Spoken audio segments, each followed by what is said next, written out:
It's been a long time since I've seen Nico. And then there's this telegram. Sender unknown.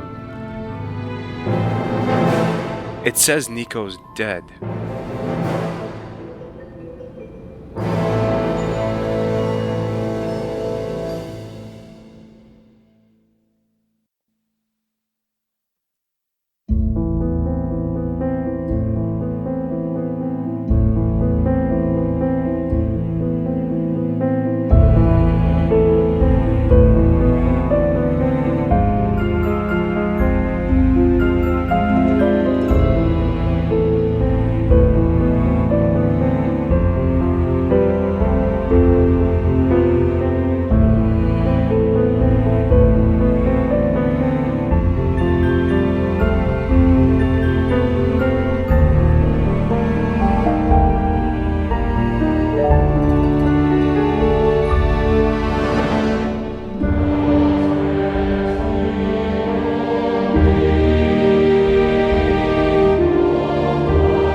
The rain was pattering onto the passenger plane from Madrid to Paris, while it was in its final descent. Dismal day in this big city.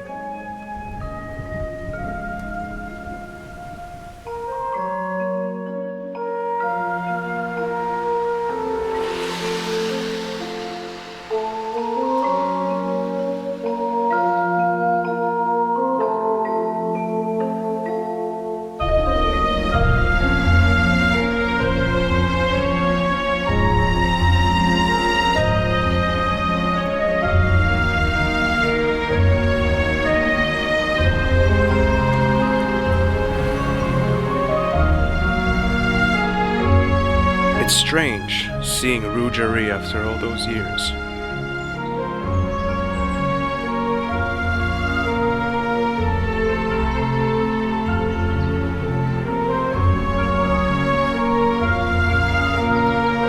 So let's go.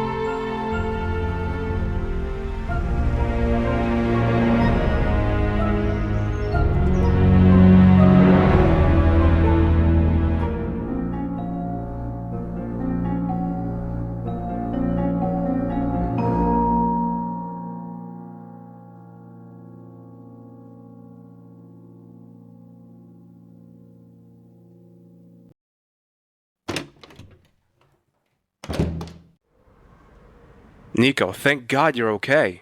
George, I thought something had happened to you. why would you think that? Did I get it wrong completely? This telegram here. I don't know anything about it. You don't know anything about it. Is that all you have to say? For God's sake, I was worried about you. As you can see, I'm fine. Would you mind leaving now? I've got a lot of work to do. Nico, what's wrong with you? I travel all the way from America to be close to you, to look after you, to have you near me, and now you're so dismissive. Sorry, George. I'm busy right now. I'd better go then. Would be better.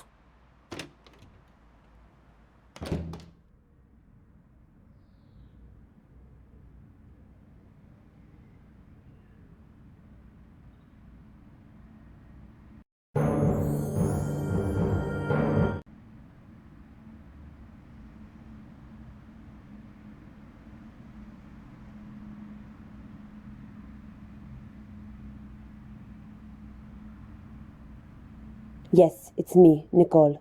George has just been in. The telegram arrived after all. Strange.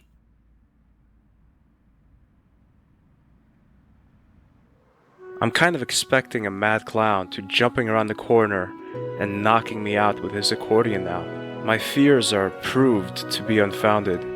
Instead, I'm standing in the middle of Paris, confused. I have questions, so many questions. Does Nico have anything to do with this telegram? If yes, why would she do a thing like that? I think about it for some time, until I see her, sitting there patiently, selling flowers, just as though time had stopped. She helped me once. Why not a second time?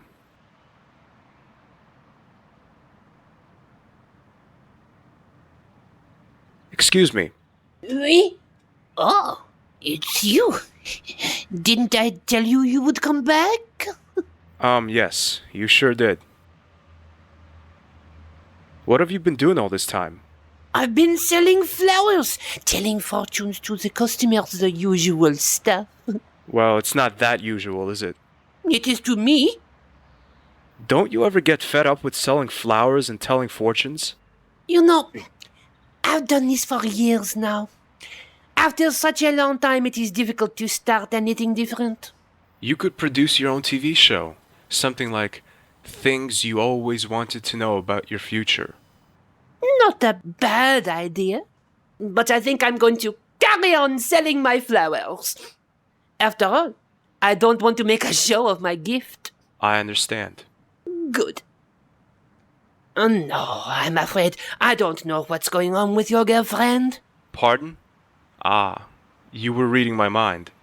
Well, it's in my nature to predict the conversational topics people are going to confront me with. And what do I want to ask? You want to know what your girlfriend has been doing during the last couple of weeks. Damn it. You're absolutely right. I can't tell you anything precise. Only this. Your girlfriend went out late in the evening a lot. Was she accompanied by a worm? Pardon? A blonde man with a ponytail. Ugly, wears specs and shorts and goes by the name of Andre Labanu. I don't think so. Ah, a lot off my mind. After a few days, her going out suddenly stopped. I hadn't seen her again till this morning. What do you mean? She didn't seem to leave her flat. That's not like her at all. Maybe you were talking to a customer when she came out. No, I don't think so. I have plenty of time to look at the scenery, if you know what I mean. I do. Business is going badly. Well, you could put it like that. I'm sorry. I didn't want to rub salt into the wound. You still have me as a regular customer, and I will certainly be back. Can you tell me what's going on with the weather here in Paris? When I arrived, it was pouring rain, and now bright sunshine. Yes, it's true. And it will rain again today. And it's going to be worse than this morning. Well then, I should take advantage of this beautiful weather. Besides, I have nothing better to do anyway. How about a nice little ice cream? Now that you mention it, good idea, actually. In Rouge Park, there is a very good ice cream parlor. Yes, I can. Could we handle this in the traditional way? Meaning I ask first and you answer afterwards. That's more familiar to me. Oui? So, can you tell me if I'll go on a long journey again? Do you really want to know that? I guess so. You are going to die. What? If you're not careful. Well, that's nothing special. You will meet someone unexpected. That blonde ponytailed worm? No, it's not him. It is a rather good-looking person. Male or female? That's €5, please. Come on. I'm sorry, but soothsaying has its price. Pity. But I'll do you a favor. I'll give you this newspaper. Wow, thanks. I'm honored. Why are you giving it to me? When the time comes, you'll know. Where do I find Rouge Park? Do you know Hermétique de Naval, better known as Site de Baphomet? I sure do. Years ago, I borrowed a bucket from a painter, tricked a bouncer, then I... Monsieur. Oh, sorry. Where was I?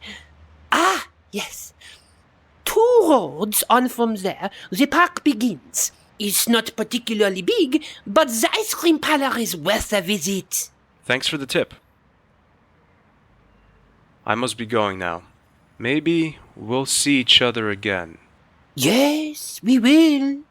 Certainly. Oh no, that sounds familiar.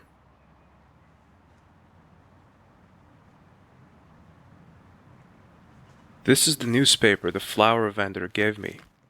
It's folded twice. One of the headlines catches my eye. Café de la Chandelle Verte opens its gates at 4 o'clock this afternoon for the first time since the bombing. I should stop by. I find an envelope wrapped in the paper. It reads, "For the right moment." There are €3 in the envelope. €3.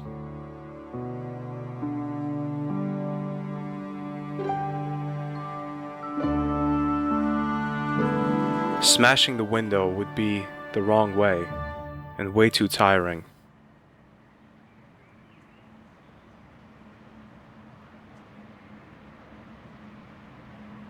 As Nico's name is misspelled, I'd love to take the label out and correct the mistake, but I'll leave it there for now.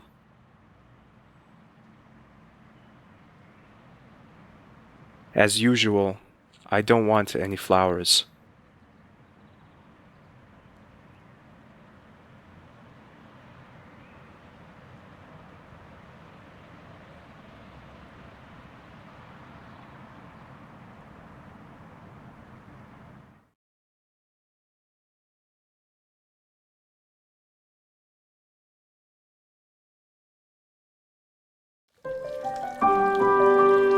The flower vendor was right. Apart from the ice cream parlor, which is in fact an ice cream van, and a fountain, there isn't much here.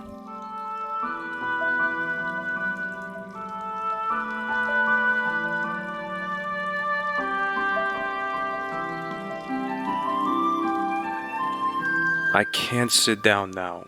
I must find out what's wrong with Nico.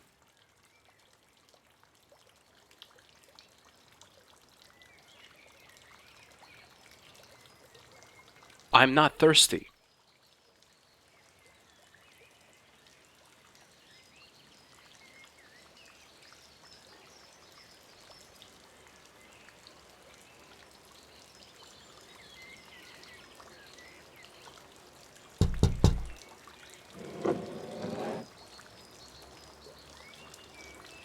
What can I do for you?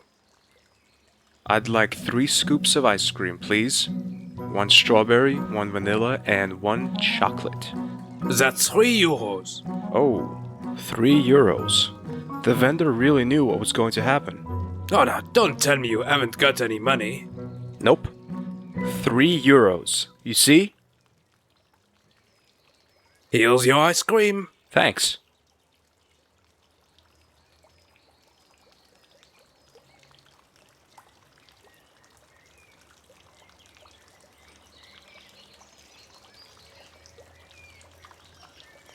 Ew.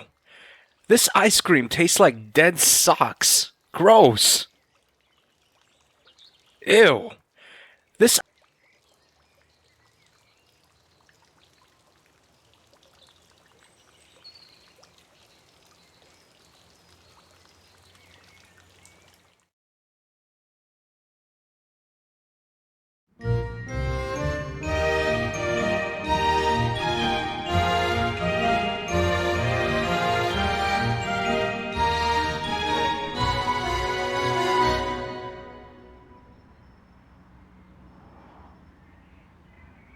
It would be silly to rip them off.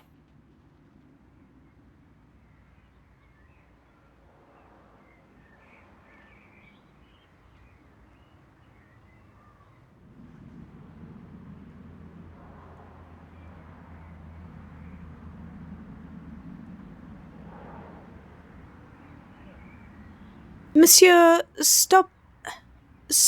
Stobart, do you still remember me? Yes, certainly. Your friend Nico used to talk about you a lot. And besides, you're the man who helped me up and comforted me after the attack. And you didn't give me alcohol to drink. What have you been doing all these years after the attack? If I tell you that, you'll think I'm crazy. I'm doing that already. Tu m'écrofois, je comprends. I beg your pardon? Just thinking out loud. So... Whatever. After the bombing, I worked in a small cafe just around the corner. Didn't you have to recover from the shock? Not really, to be honest. Crazy. Didn't I tell you? When this cafe reopened, I didn't hesitate for a second. And here I am. It's just great to hear such a success story in these depressing times. I'll have a seat. If I can get you anything, just call me. Oui? Okay, thank you.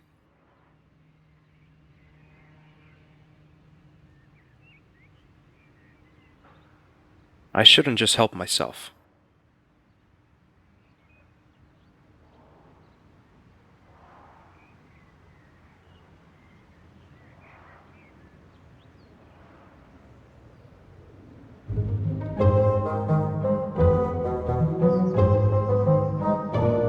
Now, who's that? Oh, it's George, our friend and adventurer. Hi, Andre. What brings you back to Paris after all this time? Let's say it's private. It's something to do with Nico, oui? It's about Nico. Something about a disappearance, oui? She disappeared? Didn't you know that? No, I didn't. She didn't tell me. A while ago, Nico went completely underground. For 2 or 3 weeks, nobody heard anything from her. Her employer was worried too, and I informed the police. Why didn't anyone tell me? I sent you a text message. Stop lying, Andre. Okay, I didn't think it necessary for you to get involved. I'm her boyfriend, goddammit. Ex-boyfriend, you mean? No. I usually mean exactly what leaves my mouth. Or whatever. Nico reappeared after these 3 weeks, just as though nothing had happened. What did she say? When I asked her about her being gone for so long, she only told me she had visited her mother in the country. That makes sense, I guess. Georges, her mother has been dead for nearly 2 years now. Maybe Nico thought I didn't know, or maybe... Maybe what? I don't know. But the worst is yet to come. It gets even worse? Oh yes, there was a rumor that Nico had tried to kill Bernard Lemar, the acting mayor of Paris. Do you really believe that? I don't know what to think. Since she has been meeting those people, she hasn't been who she used to be. Meeting what people? Come out with it, Andre! I don't have any details, but I know that she regularly attended those strange group meetings. One night I followed her, but near Montfaucon, I lost track of her. Montfaucon, but that's the place where... Exactly. The place where the Templars suffered their worst hour, and where regular Neo-Templar meetings are held. It can't be true. Nico and the Templars? It makes absolutely no sense. Why not? The evidence clearly indicates that. Sounds like you're suspecting Nico. I'm a student of history, George.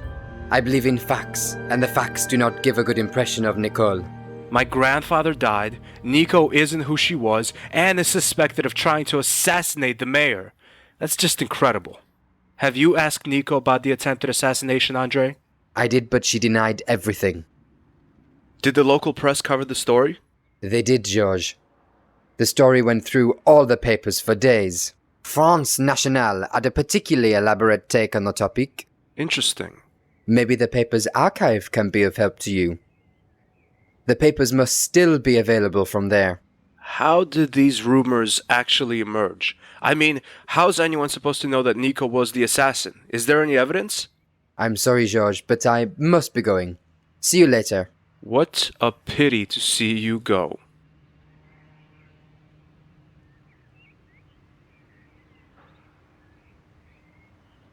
I don't know much yet. The only clue I have is the France Nationale, and I must find out what's behind those rumors. I have a feeling Nico might be in danger.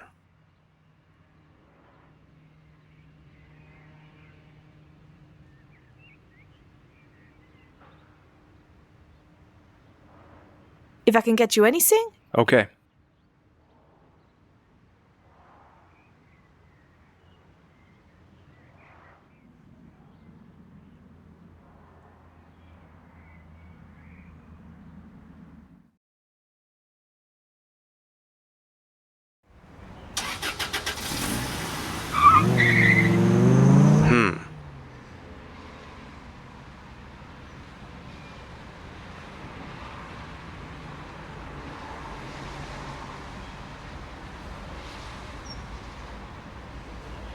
Yeah, sure. I'll just put it in my pocket.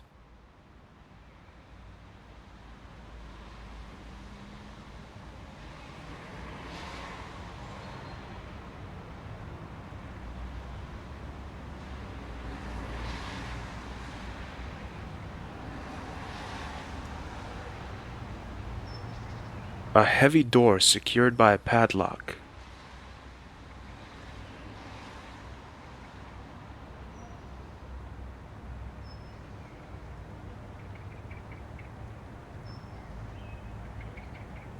Great idea. Kicking in the door, shouting, "Hello, it's George Stobart, and I'm burgling this building." Maybe it would be wiser to try and get inside a little less conspicuously.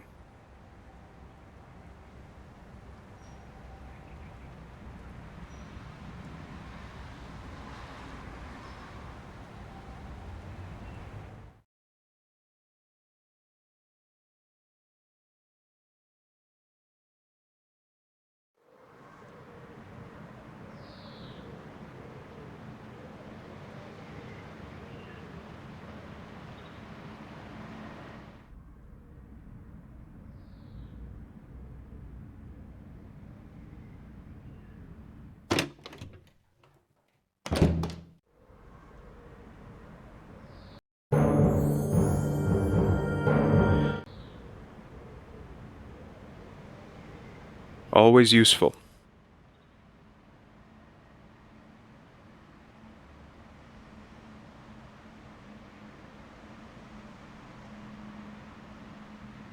Yes, I could actually throw it out of the window, but somehow I'm lacking the whole "George, overcome all your doubts and destroy that stupid thing" impulse.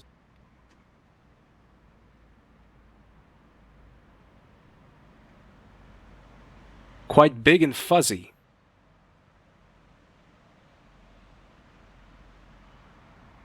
Great idea, cuddling into the blanket and pretending everything was fine. But I have to know what's wrong with Nico.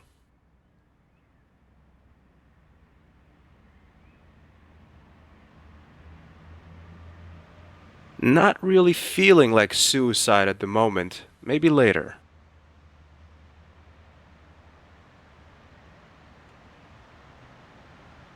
Bapho. Seems like the rest of the note is missing.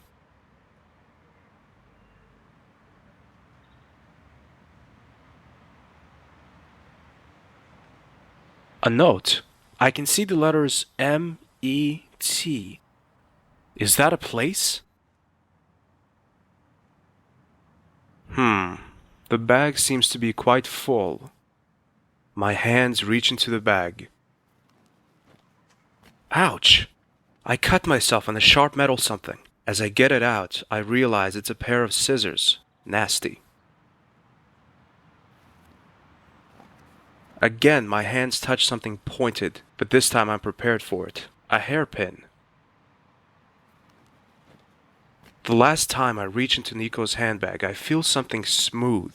Oh my god, it's a small purple slip. Probably another of Andre's presents. That sneaky little... That's Nico's handbag. The unread message light is blinking on it. I know it's not exactly gentlemanly to listen to someone else's messages, even though in this case that someone else is my girlfriend. But I must know who called Nico. It's me. Since you're not in, I guess you're on your way to our meeting place. I expect you to be at the fountain on time. At the fountain? Which fountain did the voice mean?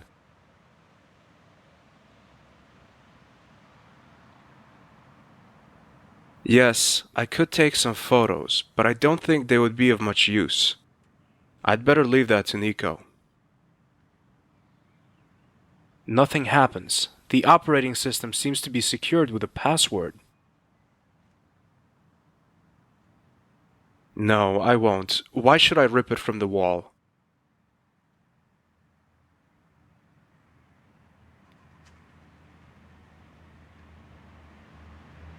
Always useful. Quite big and fuzzy. Wow, what am I supposed to say? Now the hairpin is a perfect lockpick. Oh my god, it's a small purple slip. Probably another of Andre's presents. Bapho. A note. I can see the letters M. That's it, Baphomet. But what now? Wow, what am I supposed to say?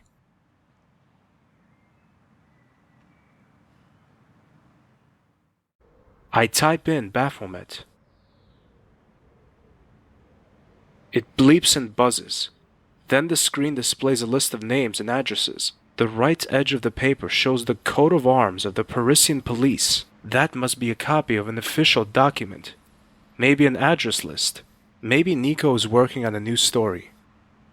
I can't make heads or tails of it. Nico's computer, it's running.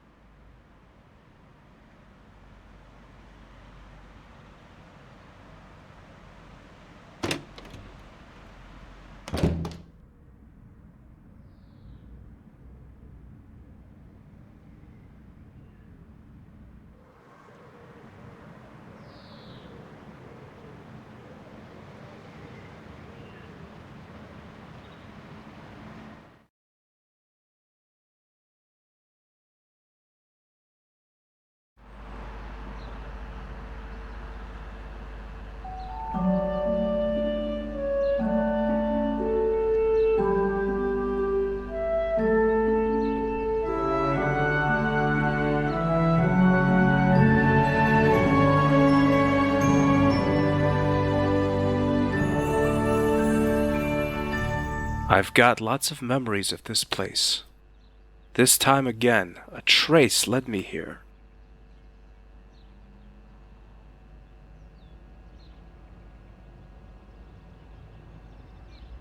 I don't feel like coffee at the moment. Maybe later.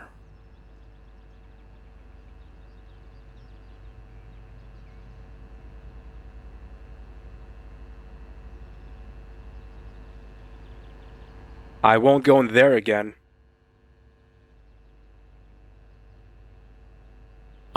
No. Not without a good reason, and above all, not with my bare hands.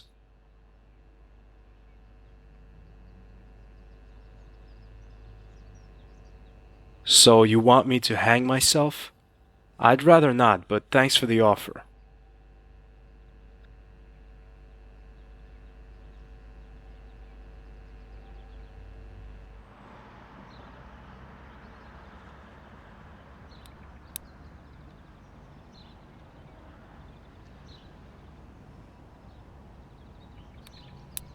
Hi, my name is Stobart. George Stobart.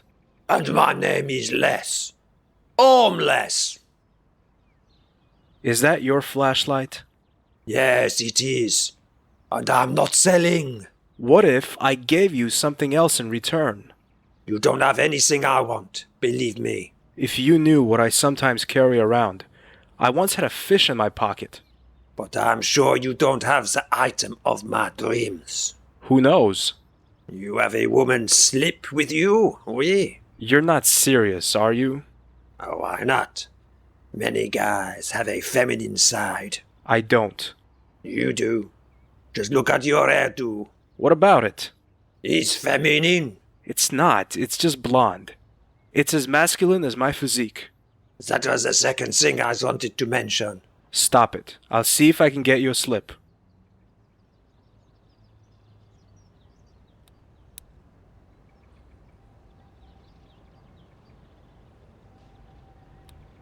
I've got the slip. Give it here now. Here you are, but I want the flashlight. There you go. I don't know, but the batteries seem to be dead. Thanks.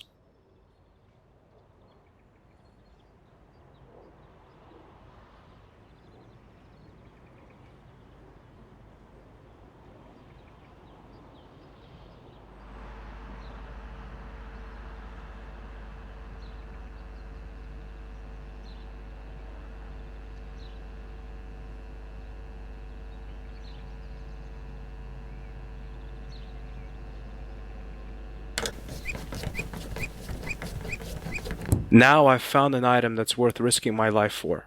2 frickin' batteries. Well, it's better than nothing. Power seems to be on. I'm feeling a little queasy. Should I really put my bare hands in there?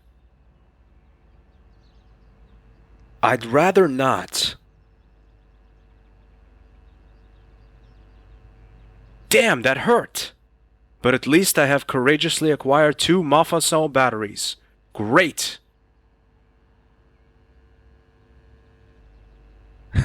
Wow.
Damn, the batteries seem to be dead. Ouch! Ah!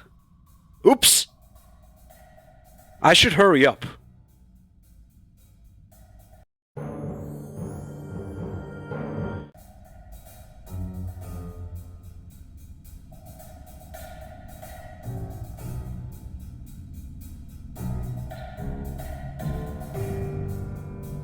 I search the shelves.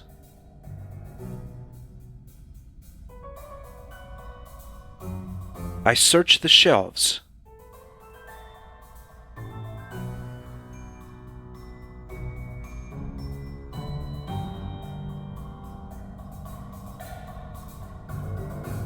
I don't need a fire extinguisher.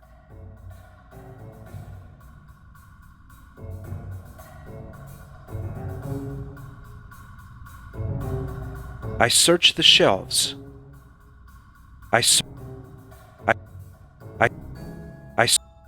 While searching the shelf, I find an issue that seems most interesting. The attempted assassination is criticized in bold letters. Reporter under suspicion of murder.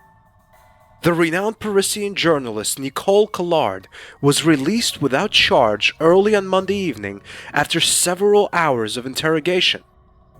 According to Police Inspector Henry, suspicions of Miss Collard being involved in the murder of Mayor Bernard Lemire could not be backed up with hard evidence.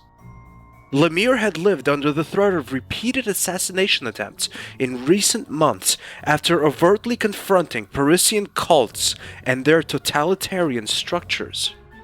The 34-year-old photographer Collard came under suspicion when the Irish journalist Ferdinand Arvin accused her of being involved with the assassination and membership of a cult called the Knights Templar. Arvin announced he would back up his accusations with hard evidence within the next couple of weeks.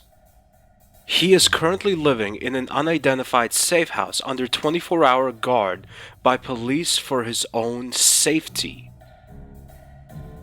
That makes no sense. Why should Nico want to kill anyone? I must learn something about that reporter Irwin, but how?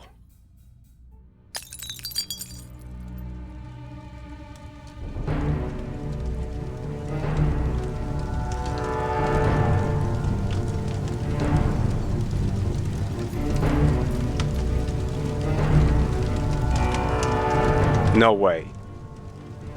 My common sense forbids it.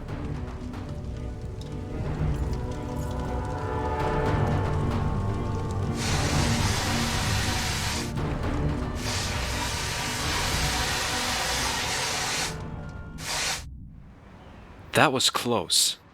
I seem to have made an enemy. Strange. The only one who knew I was here was Andre.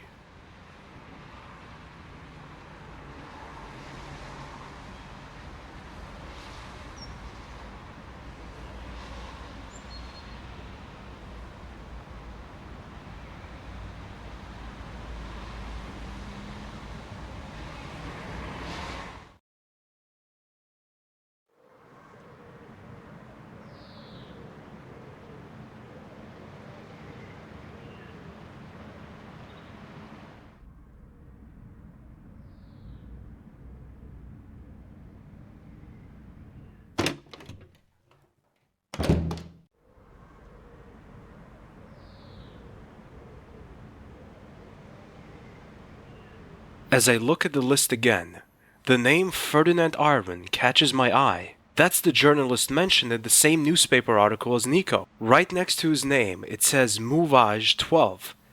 That's the Hotel Ubu. Nico kills Mayor. Nico gets interrogated. Nico disappears. Reporter claims to have incriminating evidence. Nico reappears and has Iron's secret address on her computer. I have a bad feeling about this. And not only because I'm talking like Andre.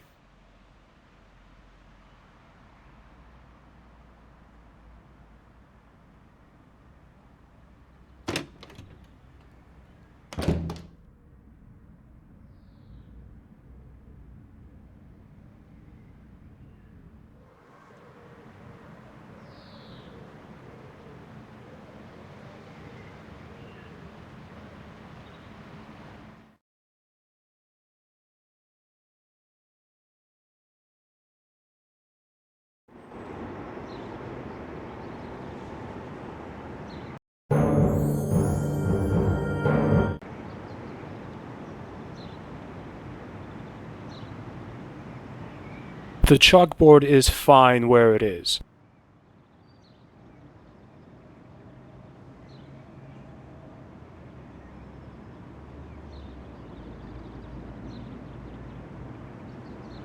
Oh no.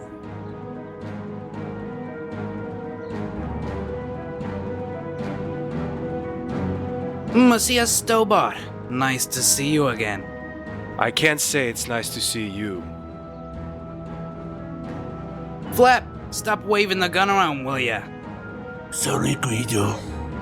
So, Monsieur Stobart, may I beg you to move? We don't want to make a scene, do we? No scene? No scene? Do you expect me to let myself be shot just like that? If you cooperate, nothing will happen to you. For the moment. What do you want?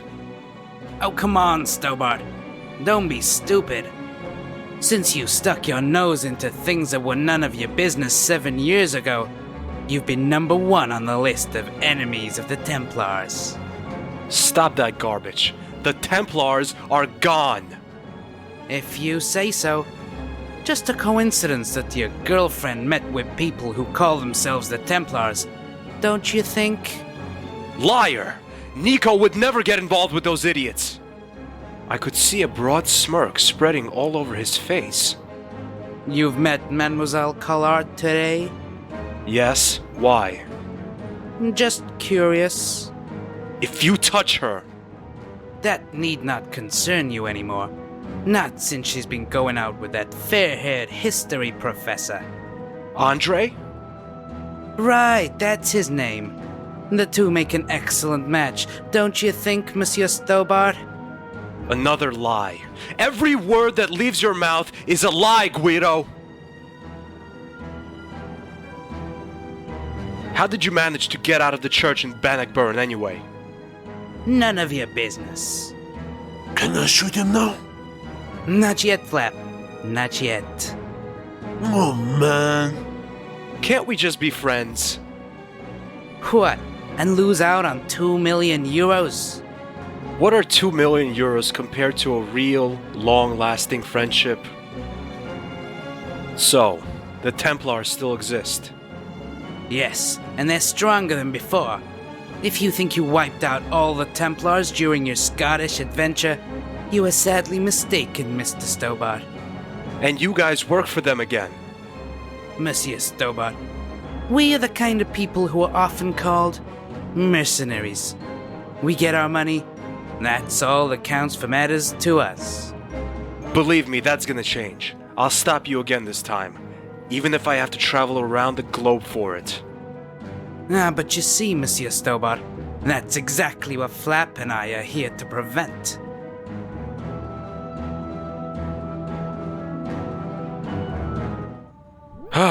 That was close.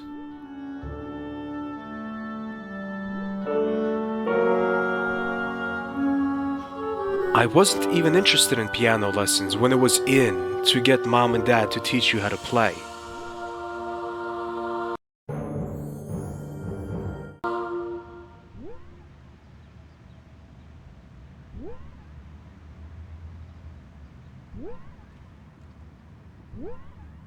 Hey, little man.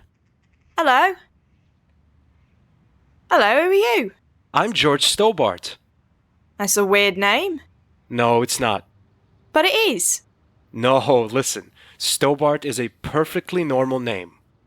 Stobby? My name is not weird, okay? Stobber, Stobby, Stobbo. Who would have imagined this?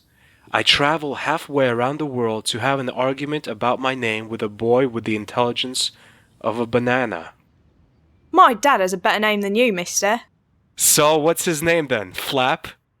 No, Ferdinand Irvine. Where's your father now? He went out. Told me to wait here, but he ain't come back yet. What's that toy you're playing with? It's a Freggy. A Fremy? Freggy. Don't you know anything? It's a sort of rubber ball.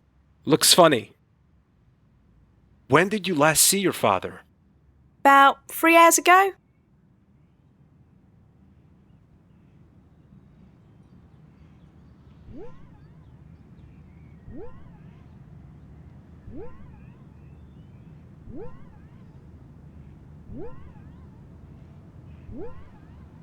Good afternoon. Good afternoon, monsieur. What can I do for you? Have you recovered from the shock? I beg your pardon? I know I shouldn't have let her loose on you, but I had no other option. If you understand. No, I don't understand. Lady Piermont, the pianist and magistrate. Ah oui, the Madame in Violet, the beast, mon ami. Oh, well, she wasn't that bad. A little eccentric, but okay. You are not a target, if you don't mind me saying. I guess you're right. I'd like to hire a room, please. 1 moment, please. I'm afraid we don't have any rooms left. Really? But there doesn't seem to be much going on here. That might be your first impression, but come the evening, come the guests. This hotel will be busy then. Damn it. Pardon? Never mind, just thinking out loud.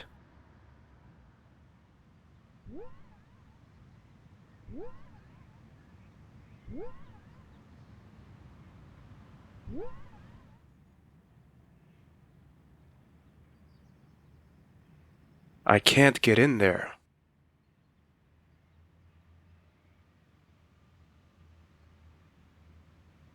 I pull at the door, but it doesn't open. Probably not. It's a hotel reservation belonging to a certain Ferdinand Irwin. Double room, 1 adult, 1 child. Hiding Irwin in a well-known hotel is not the most creative idea the Parisian police ever had to protect a witness. If I can just get into that room.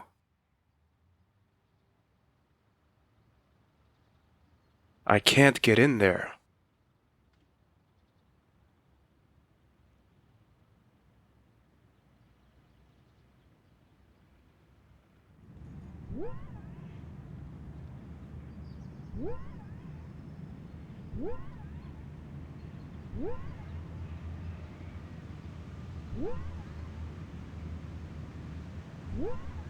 Hey, little man.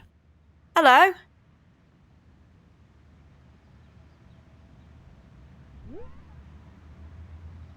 It's a hotel reservation for a person called Ferdinand Irwin.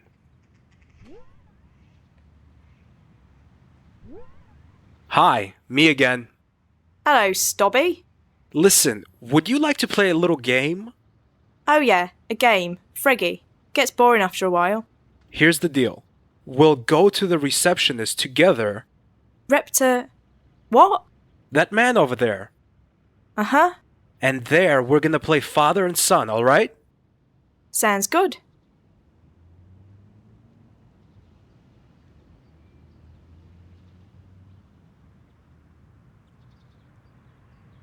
Me again.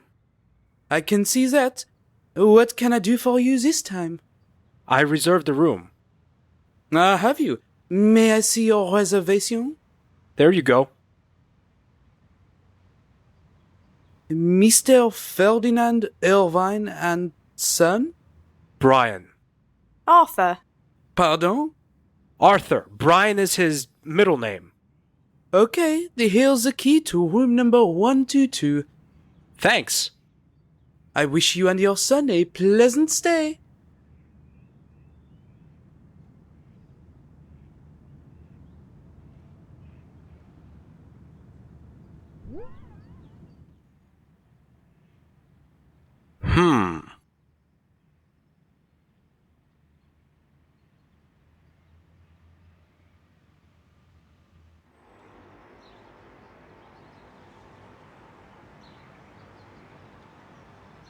I don't have anywhere to put it in.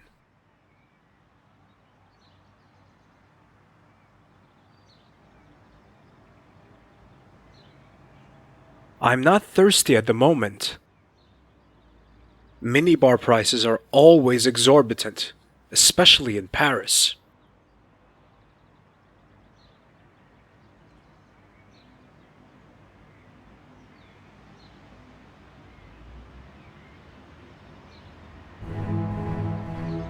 The first picture shows the assassination attempt on Mayor Lemire. A short distance from the action, a person catches my eye. Hastily running away, she's looking over her shoulder, as if she's been caught doing something wrong. She's a medium-sized, slender, obviously wearing a bad wig. Wait a minute. I know that face. Is that Nico? The second picture was taken at night, but I instantly recognized the place it was taken. Maupassant. Some people wearing robes, almost impossible to make out. Somehow I have a feeling that there wasn't a children's birthday party. There's a woman in the middle. She seems to be talking to someone. I have a bad feeling about this. The third picture confirms my instinct. It's a close of the woman. It's Nico! She's about to pull the hood deep over her face. Ivan must have taken the shot just moments earlier. Who's she talking to? An older man is standing next to her. His robe is different from those the others are wearing. It's more elaborate. Around his neck, he's wearing a big brown cross. The Templars cross. Definitely their leader, Big Boss, has turned his face away from the camera. I can't see who he is. I don't know how Nico got into this mess, but I have to help her as quickly as possible.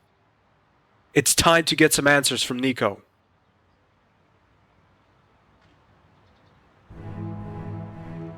The first picture shows the assassination attempt on Mayor Lemire.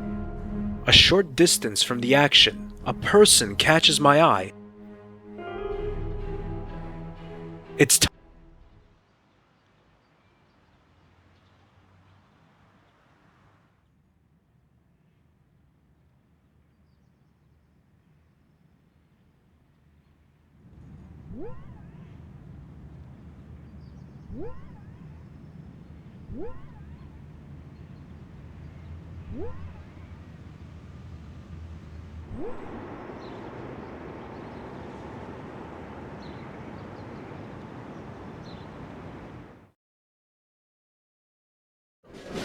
Wait a minute, what's this?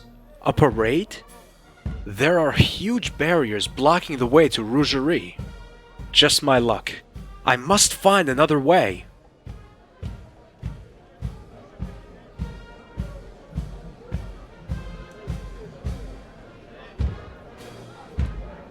Hi, there's a lot going on, huh? Have you been standing here all day? Spreken Sie Dutch? Parlez-vous français? His eyes tell me that he understands all right. He just doesn't want to talk. I hate clowns.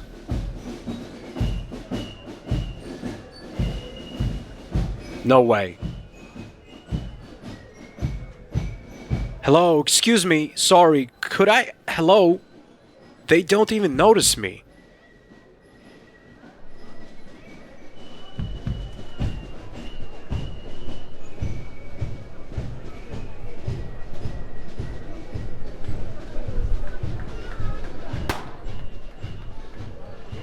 That balloon bursts like a bubble.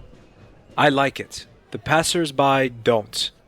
They look at me even more grimly than that goat that time in Lochmarn. At least there's a passage now.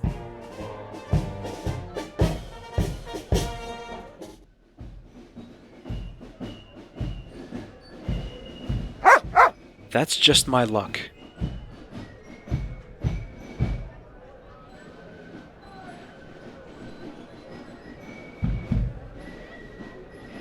No, I hate pushing boxes.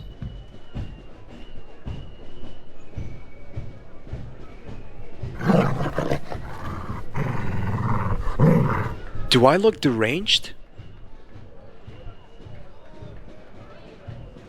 Yes, nice doggy.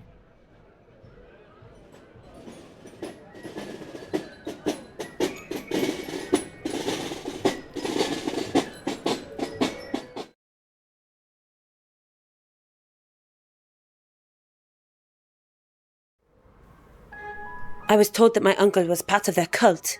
Georges, at the time, I had no idea that it was the Neo-Templars. I only wanted to help him. I infiltrated their order under the false name of Christine Roux. to get my uncle out of there. But when I met him, there I was stunned. His eyes were just empty like a dead man's gaze. It was very disturbing. He seemed to have been drugged. But worse than that, he kept stammering the word gate. Do you know what he meant by that? No idea. It's possible that it was just the drugs. That would explain both his gaze and his stammering. Why was your uncle part of the Templars anyway? I guess he couldn't resist the temptation. Temptation? Yes, George. 2 million euro. Hey, on second thought, the Templars aren't such bad folks after all. But this talk about a gate worries me still. But that's probably a result of the drugs. True. It could be. But maybe it has something to do with the Templars' plans. You might be right. Where would you start your investigation?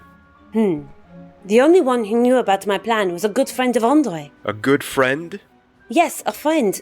Nothing more. What's his name? Jimmy McClough, an English historian, whose main field is the Templars. Why did you let him in? Because he could provide me with inside information about the Order. Have you met him in person? No, I avoided that. After all, it might have been a trap. We only exchanged emails. So he's never actually seen you or heard your voice? No, Do you think he might have given you away? it's possible. Maybe I should pay him a little visit. I don't think that's a good idea, George. The Templars are involved with everything. So why not with McClough? But we can't just sit and wait until the Templars get what they want. Who knows what they're up to this time? Where can I find this Jimmy McLaw? He has a mansion in York, England. England, huh? I've never been there. And it means something if there's a place I've never been to. George, please stop bragging. But it's a fact. Where exactly can I find McLaw? As I've said, I've never met him. But as Andre told me, Then we'll never find him. can't you forget your childish rivalry for 1 minute? Not for a second. Anyway, you should start at the York Library. McClough is a scholar, so he should be registered there. Maybe you can find his address in the personal file. Take a map at the airport. The library should be on there. Will do. I better be going. Wish me luck. Okay, George. Take care of yourself. I'll ring you as soon as the plane lands.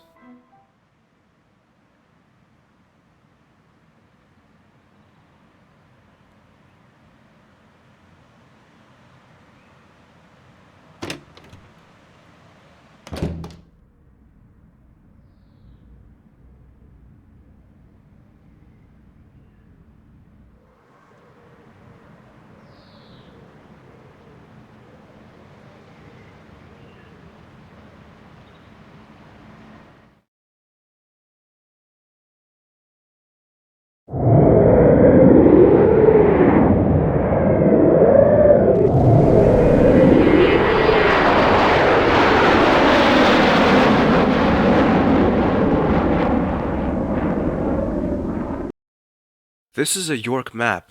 I'm over here. And the public library is over here.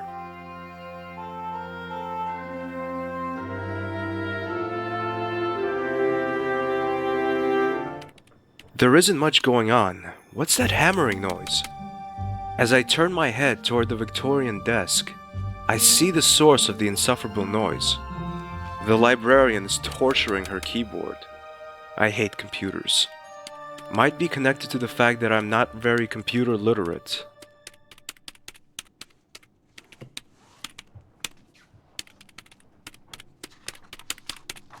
Who knows, might be useful.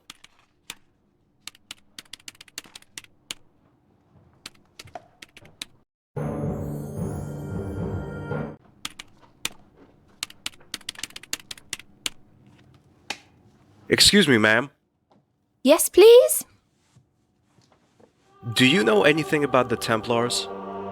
Only a little. They were a pop group that made quite a splash in the 60s, you know. The ones with the mop-top hairdos. I think the group you're talking about were the Beatles. The Templars are some sort of chivalric order whose descendants tried to take over the world recently. You don't believe me, do you? Not really, sir. There's not much going on today, is there? You're right. It's because Revolution Software is holding a public launch of their new computer game. It's called Broken Sword. Do you know it? I don't, and to be honest, it doesn't really sound that great. I don't think it'll be a success. In a few weeks, no one will be talking about it anymore. So, what are you writing there? None of your business. Sorry, I only asked. I was joking, sir. My late mum always told me be friendly and funny to all the people you meet. Yeah, very funny. Stop making fun of me. I'm sorry, I was just taking the mickey out of you. Stop it. Okay, I see. You're not a humorous person. Yes, I am. I can be extremely funny. Why did the blonde climb up a glass wall? There was someone outside the door who told me that joke. Don't you think that kind of joke is cruel? Well, let's change the subject. I need some information about one of your members, Jimmy McGlaw. I'm afraid that's impossible. Why? Because I can't just hand out private information to a complete stranger. Data protection, you see. Sure, but I'm not a stranger, am I? Aren't you? Then you must be Michael Burns, the one Mr. McClough said was his best friend. No, I'm not Michael Burns. At least you didn't lie to me. I made the name up. Can you make an exception? It's really important. I'm afraid not. Well, thanks anyway. Bye. Bye! No way, I'm not taking it. I'm not old-fashioned, but I prefer more plain calendars. Without these awful pictures that completely destroy the mood. My mood, at least. She's typing something on her keyboard.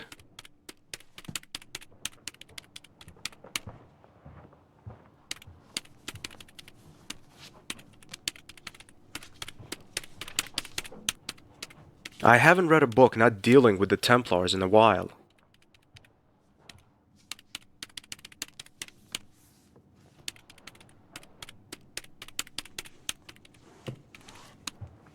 He looks restless and nervous. Excuse me. Yes? My name is Stobart. George Stobart. Hi. My name's David. Hi, David. Does the word Templar ring any bells? Sorry, I don't know anything about that. I'm studying animal science, and it's nothing about animals, is it? Actually, it kind of is. A weasel and a gorilla are working for them.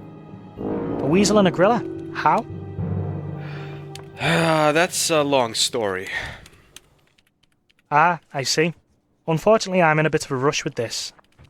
I have to hand in my essay next Monday, and I haven't even half finished. Cheer up. I'm sure you'll make it. Thanks. I wish I had your confidence. Do you know if the librarian's always so strange? You mean Mrs. Leroy? Not always. She's just having a bad day today. Her computer, the one she watches over like her own child, has already crashed twice today. It's made her a little jumpy.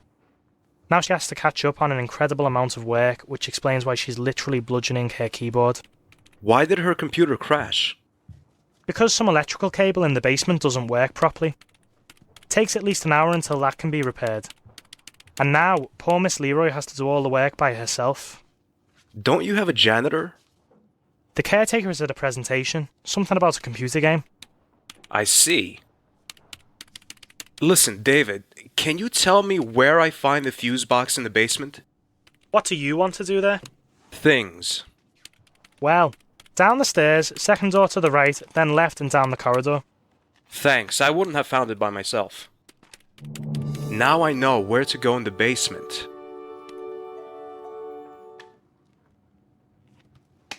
A small red rubber ball.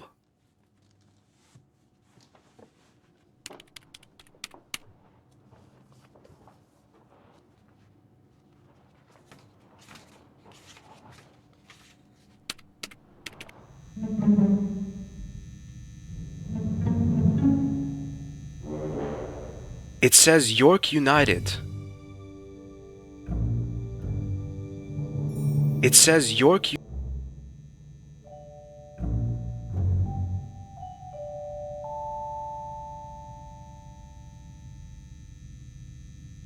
I'm not going to clean up.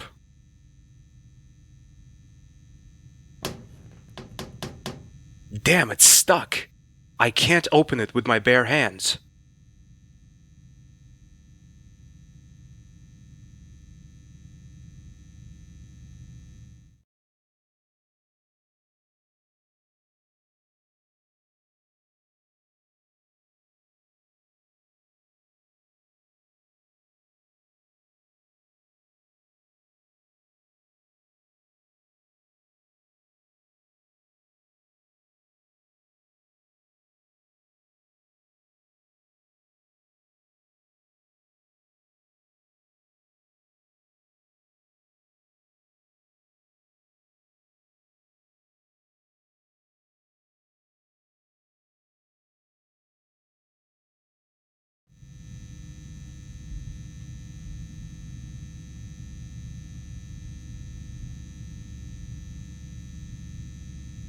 This should work.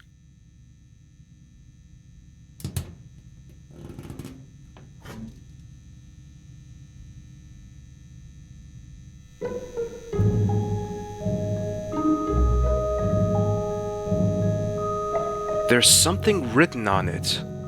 In case of emergency, press the 3 buttons in the correct order. Electrical current will be disconnected. Damn, I don't know the right order.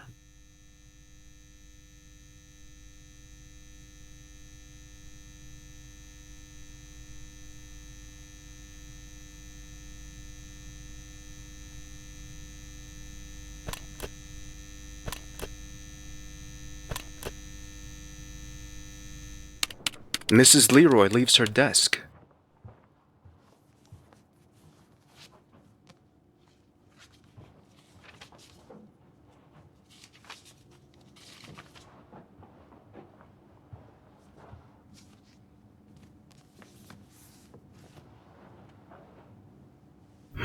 Let's see. Here's the card index.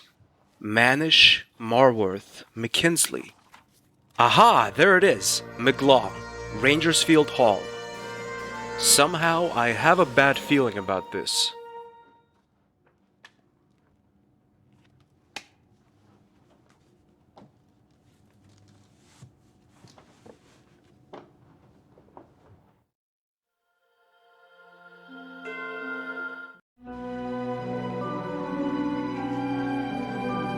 Somehow, I feel nervous.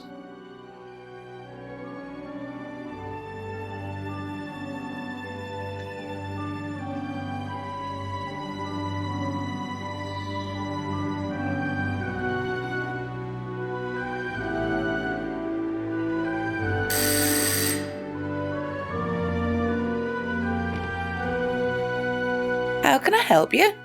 Hi, my name is Stobart, George Stobart. I have an appointment with Mr. McLaw. Strange. He didn't tell me about it. Besides, he is a visitor right now. It's really important. Okay, come in. I'll show you the way. Thanks. Mr. McLough's room is at the end of the northwest passage.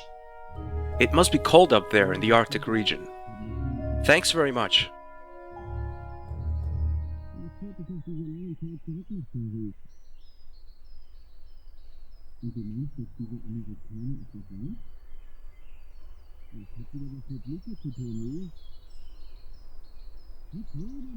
Without the seal, we won't have a chance. That could cause problems. And you think this American knows something? Definitely. He's real nosy.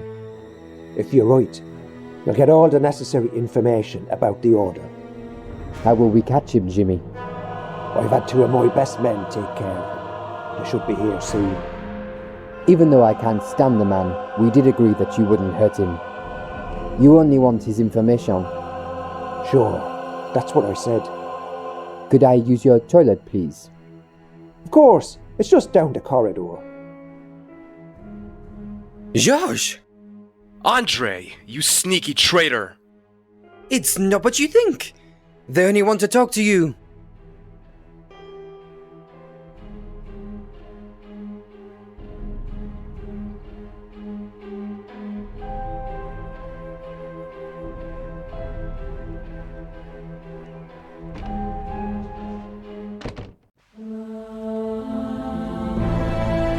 Oh no!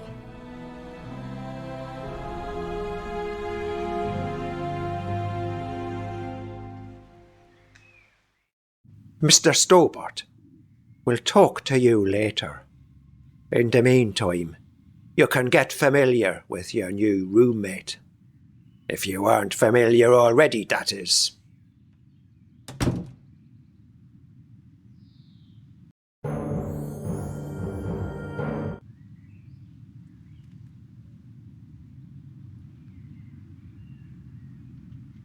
Who are you?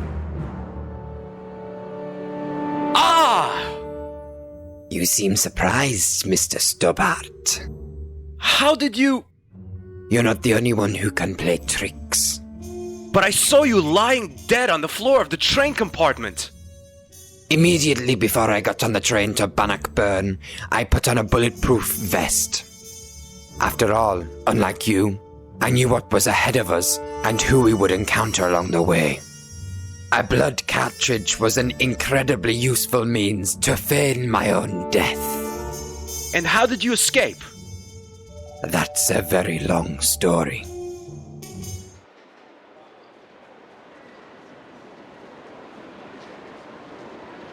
I have followed George to England. I haven't heard from him since his arrival in York. That's not like him at all. I'm really worried. There's something in my bag, but the usual items carried by any woman, and a phone number.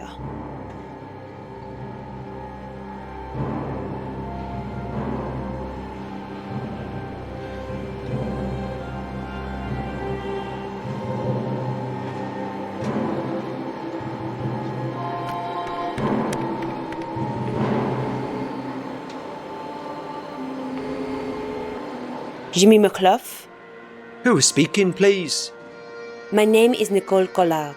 I'm a TV journalist with the French channel Canal 1. We were thinking about airing an extensive portrait of you, which would include an interview. After all, you're one of the most renowned historians of our time. It sounds really tempting, but I think I'm going to have to turn you down. That would be a great pity. We're one of the most successful channels in Europe. Our ratings are very high, which would guarantee that your portrait would find a great audience. You would be able to tell generations of people about your views on some of the most historic events. I mean, you're one of the very few allowed to oversee the preparations for the first moon landing. You were able to follow Armstrong, Aldrin, and the others during their training for the mission. It would be a shame if the public were denied these unique insights. I must admit that you've done your research well. Thanks. Under the circumstances, I'd be happy to meet you here at my house sometime. This may sound a little forward, but how about conducting the interview today? Today? You TV people move awfully quickly, don't you? That's our trademark. Very well then. I'll be at my house at 2 o'clock. For reasons of security, I can't tell you my address over the phone. But you can meet me secretary at the History Museum. She's leading a tour for a group of children there. I'll phone her and tell her you're coming. She'll bring you here. I'm sorry that I have to make it this complicated, but there really is no other way. There have been attempts to assassinate me. It seems as if I don't only have friends. I'll wait for you till 2 o'clock. That's in 20 minutes. If you're not there by that time, we'll have to postpone our meeting by about 3 weeks. Because I'm going on a 3-week business trip today. Attention, ladies and gentlemen. My name is Derek Stevenson. I'm with the York Police Force. There has recently been an unpleasant increase in theft of luggage at this airport. That's why we are carrying out a routine search. Please stay calm, there's no need to panic. But apart from the airport staff, nobody will be permitted to leave the premises while the search is underway. This should take no longer than 40 minutes. My colleague will give you all further instructions. We apologise for the inconvenience and thank you for your patience. Damn, I have to be at McClough's house in 20 minutes.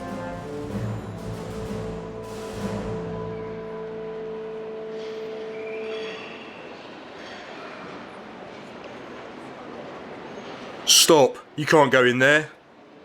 This entrance is for staff only. I must see your ID card. Well, I left it inside the room. May I fetch it?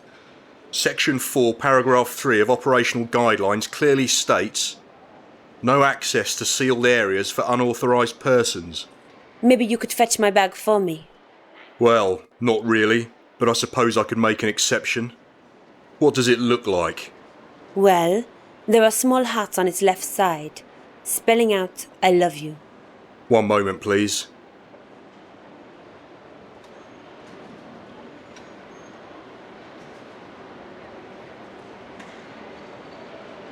I don't want to know what's inside.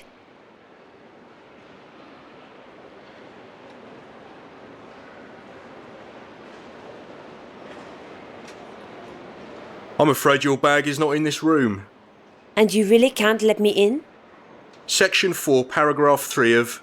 Okay, I understand. Have a nice day. And you really can't let me in? I'm afraid not, ma'am.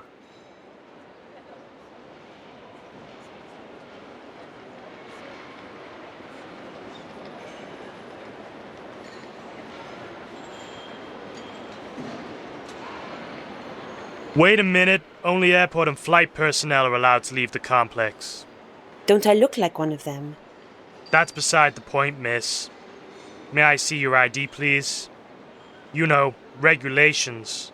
There's a slight problem with that. My husband mislaid my handbag this morning, and I couldn't find it anywhere. And now I'm unidentifiable, so to speak. Sorry, miss, but without an identity card, I can't let you leave the premises. Okay, I understand. I have to be at McClough's house in 20 minutes.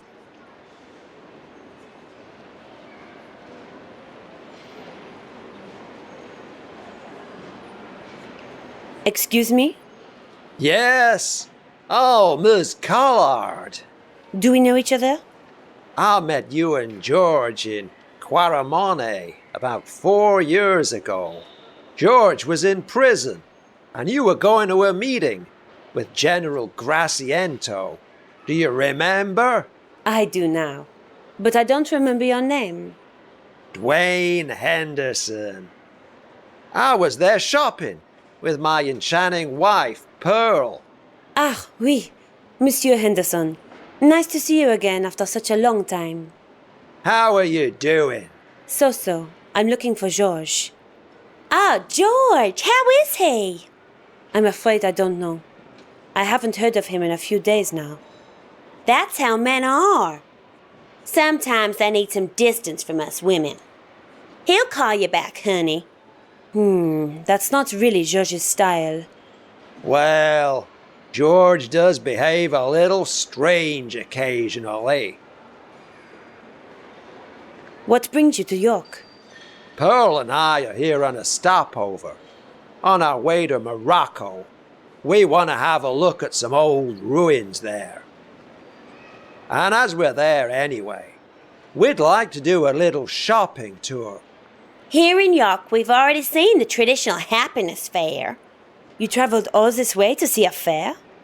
It's not just some fair. It's possibly the most important invention in entertainment in living memory. Apart from the TV, maybe. Besides, the second biggest wheel in the world is here in York. When we arrived, it was closed for repairs. I'm sorry? There's no need. We went on the water roller coaster twice instead. Whee, that was fun. Especially when you kept screaming into my ear all the time. Don't be so prickly, Bumblebee. Oh, Bumblebee.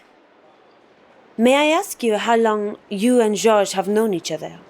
Since we met in Syria. That was in 1994, I believe. 1996. In 94, we visited my grandparents in Canada. Oh, yes. Terribly boring there. And all those strangely dressed policemen. Mounties. What? Those policemen you're talking about are called Mounties. Whatever. Those Mounties were constantly watching us and kept inquiring. Life isn't easy in Canada for an American tourist. Those Mounties were just being nice and polite. I don't think it's nice and polite to ask how I'm doing and where I'm going 3 times in a row. That's intrusive.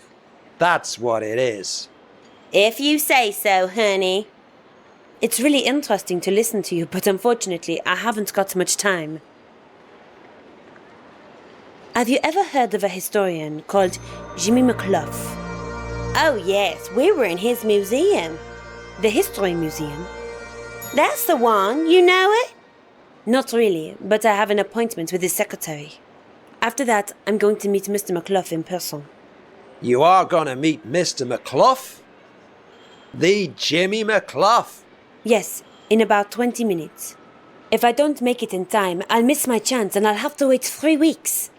But with this search going on, I can't get out of the building.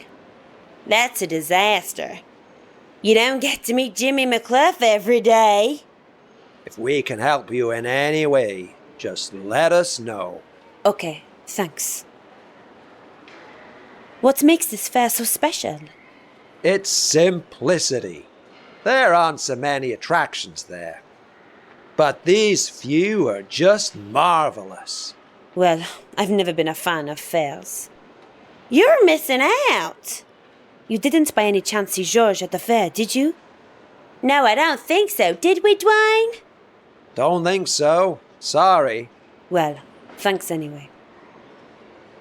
Could you do me a favor? Yes? Could you somehow distract that watchman over there? That police officer? Exactly. Do you want to get into that room? It's my only chance to get out of the building before my 20 minutes are up. Okay, we'll help you.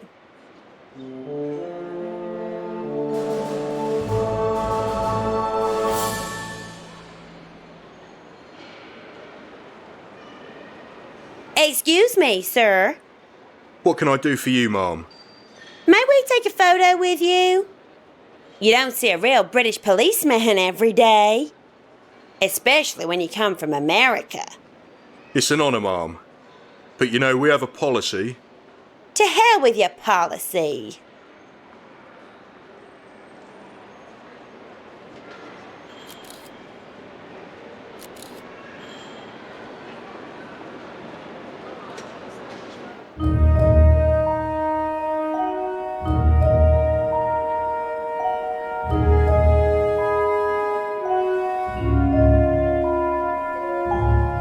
Might be useful sometime.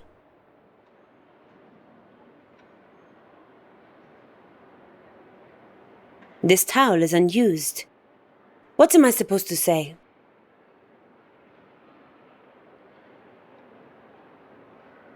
The uniform appears to be my size.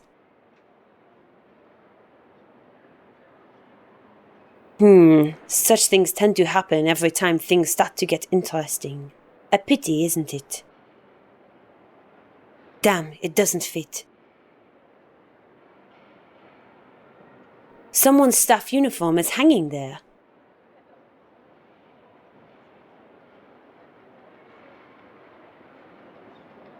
I'll need that one soon.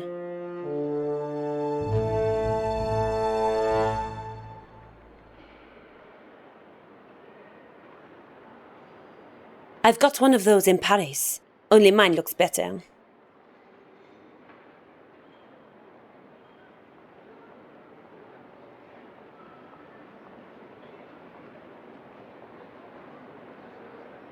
Damn, the watchman must have locked the door.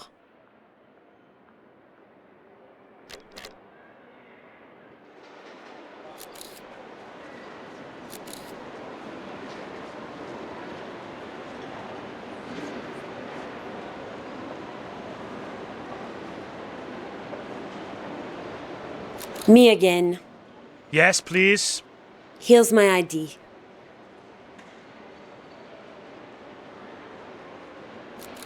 Is that really you in the photograph? Of course it's me. Who else should be on my ID?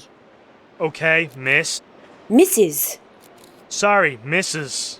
Mrs. Rhonda Kirsch. Okay, that's the name on this ID card. So you can't have stolen it. If you only knew. Pardon? Nothing.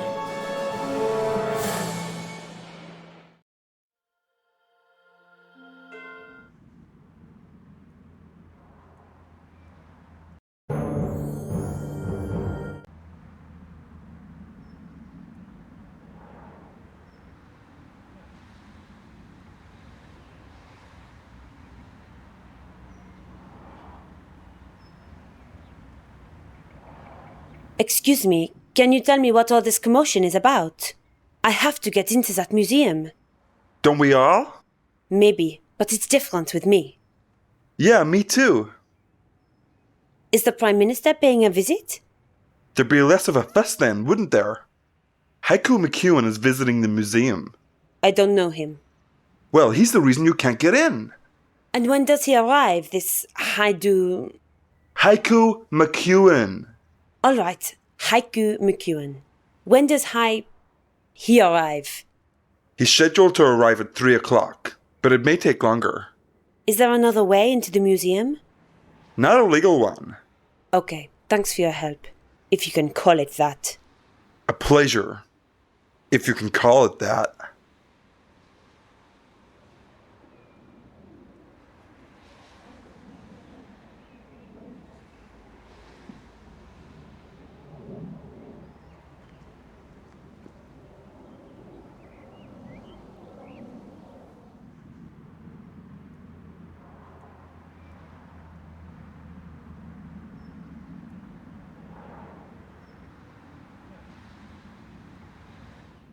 Damn, the dirt on my shoes has alerted a watchman.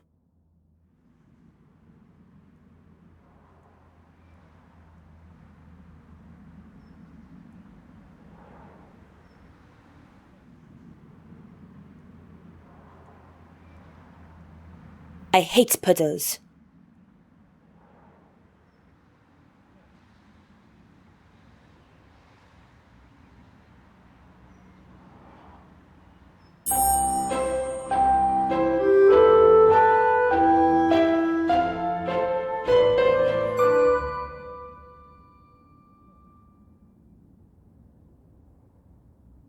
Are you Mr. McClough's assistant?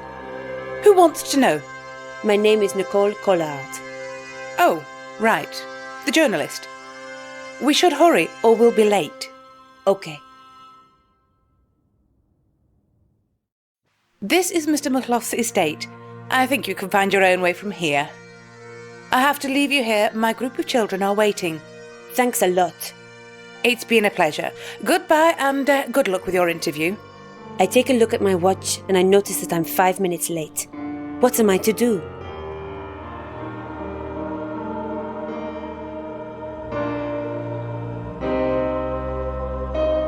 I might need it later. Georges would know what to do with it.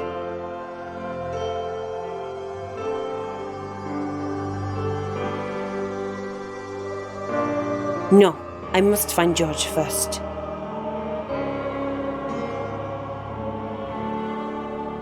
Nico, down here! Georges? Live and in color. Each time we get separated, I find you behind bars. I guess it's just bad luck. What happens this time? I'll tell you later. First, meet an old acquaintance.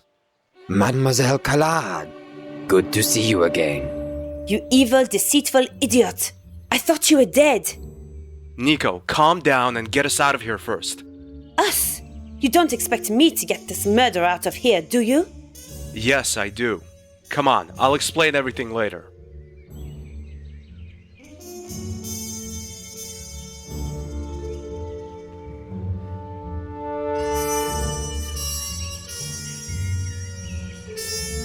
When I was young, I used to watch Western movies with my father. The crooks usually get out of jail by using a horse and a lasso to pull the bars out of the wall. Maybe it works in real life too.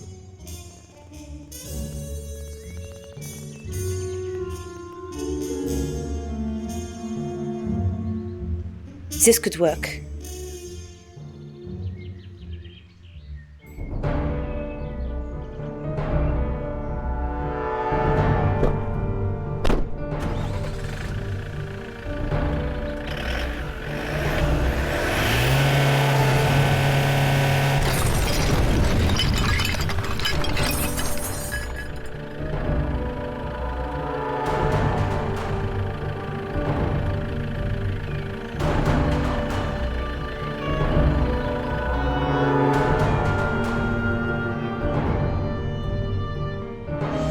Let's get out of here. I think they're coming.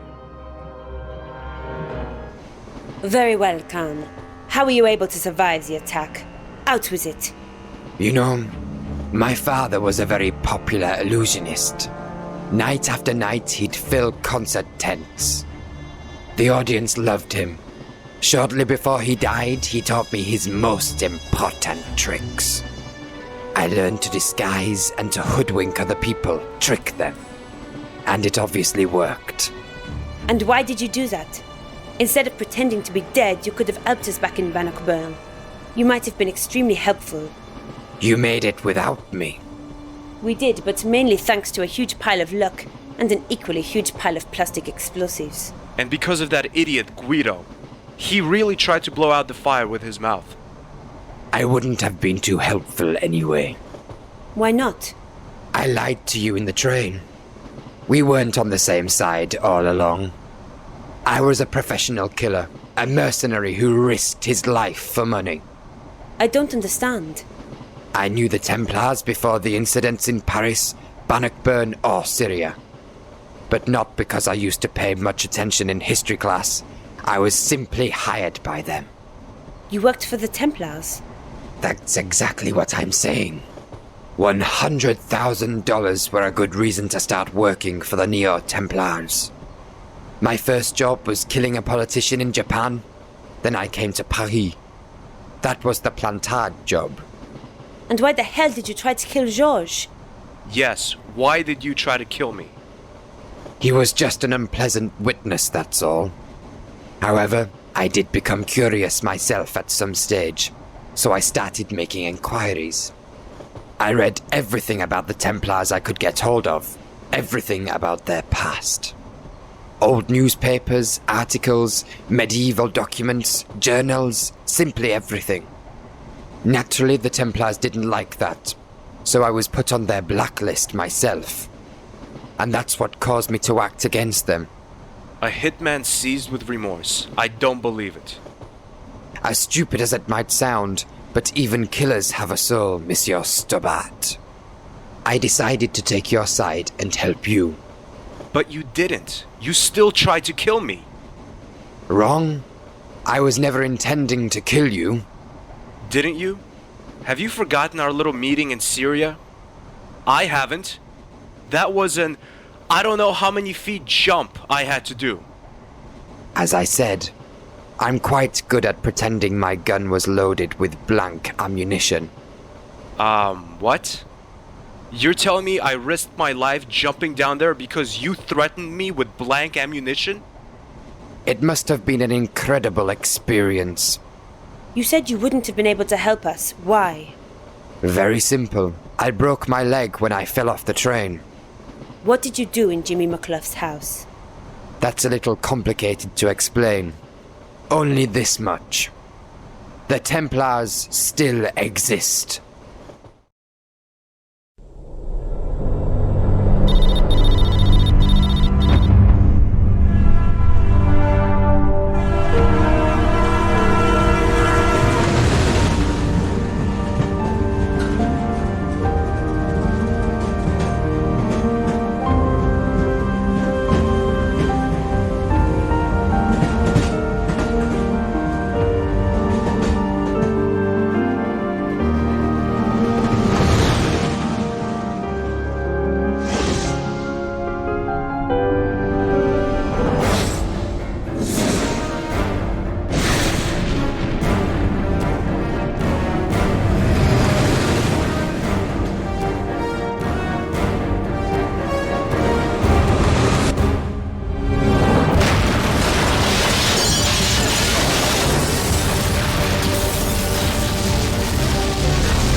There's a name engraved. Dog. How inventive.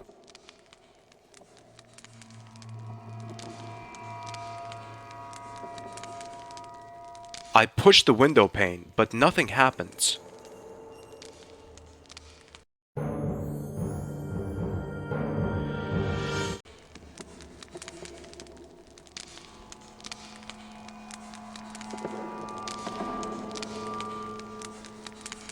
Hi, my name is George. What's yours?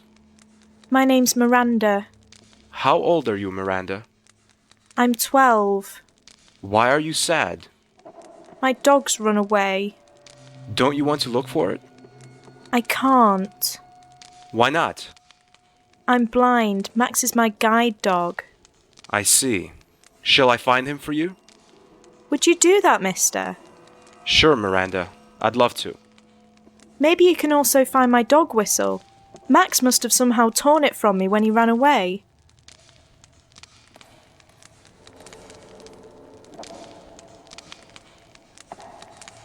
But at a closer look, I see that it's a little bent. There's a small rift in the middle.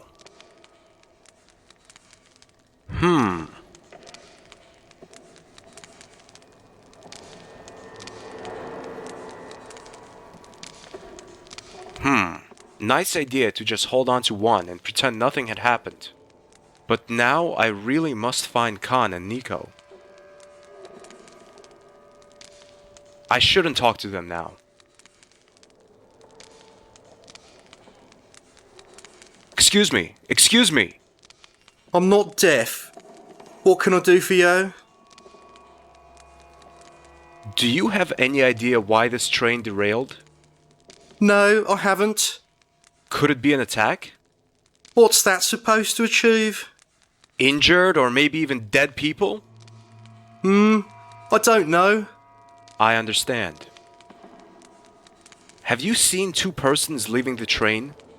A Latin guy and a tall woman with black hair? If I'd seen them leave the train, I wouldn't be here, don't you think? Okay. Are you okay? I'm fine. I suffered some minor bruises. But if I look around here, I see that I'm one of the luckier ones. Pleased to hear that. Okay, I'll be leaving then. Bye.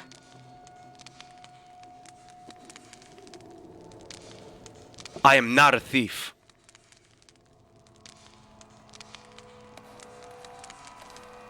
He's snuffling at the bench. Strange.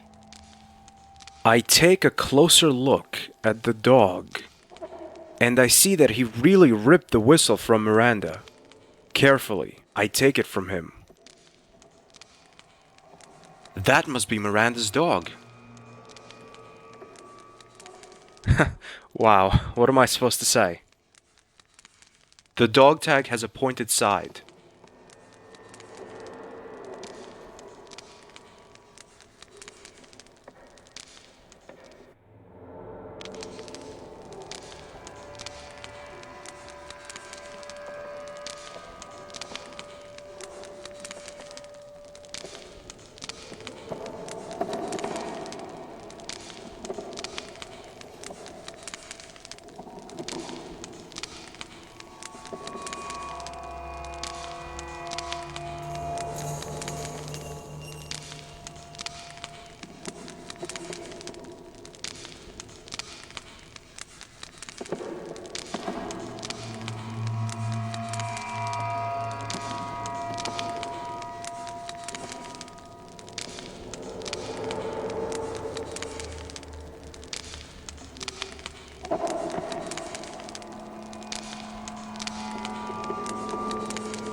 Hi, Miranda. Here's Max back.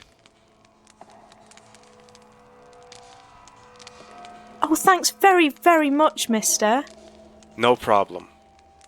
If I can do anything for you, just tell me. Okay, I'll do that.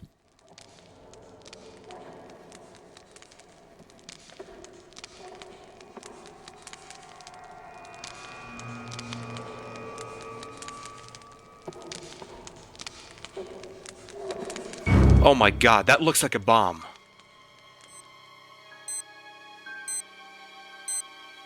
The clock gives me 30 minutes to get rid of it.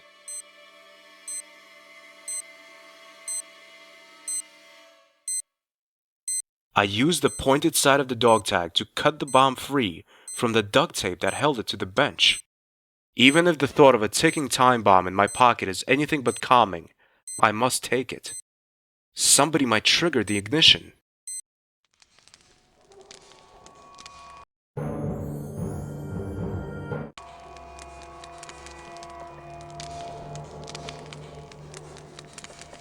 Excuse me, sir? Yes, Where are you coming from? I'm from China. Don't you see that? That's not what I mean. I mean, have you been in the train all the time? Yes, of course. I didn't notice you a moment ago. Impossible. Have you seen a young woman with a Latin guy? Maybe. I don't know. What do you mean, maybe I don't know? I have...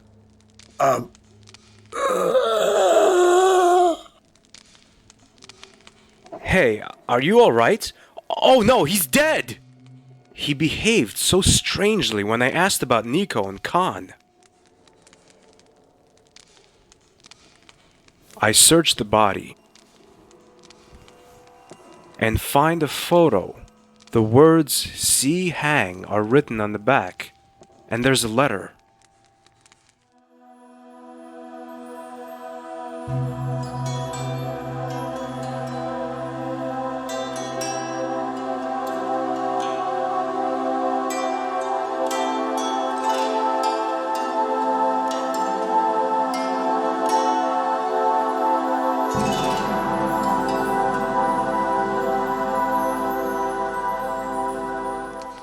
At the end, the letter gets more and more unreadable. I can only read parts of it. The man wrote something about term. Did he mean the Templars? That wouldn't make sense. What has a Chinese prince got to do with the Templars?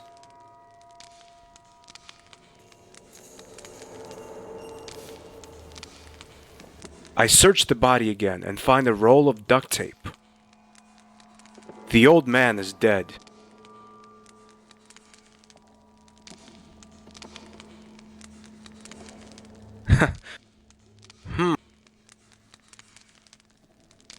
Now there's duct tape on each side of the bomb. And now? Now there's duct tape.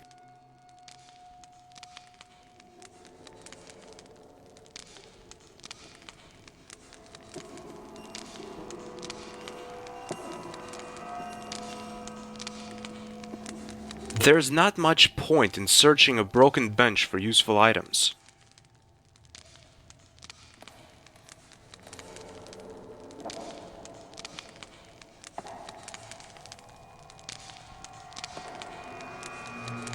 The tape makes the bomb stick to the door in front of the rift. One look at the clock tells me there's not much time left. Only 5 minutes. Quick now, I must warn the other passengers. But how? I need to get their attention somehow. Not much time left. Hi, Miranda. I'm back. Hi, can I help you? Could I borrow your whistle? Of course, here you are. Thanks.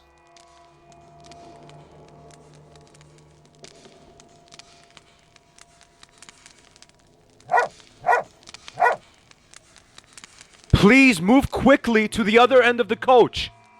A bomb is going to go off in a few moments.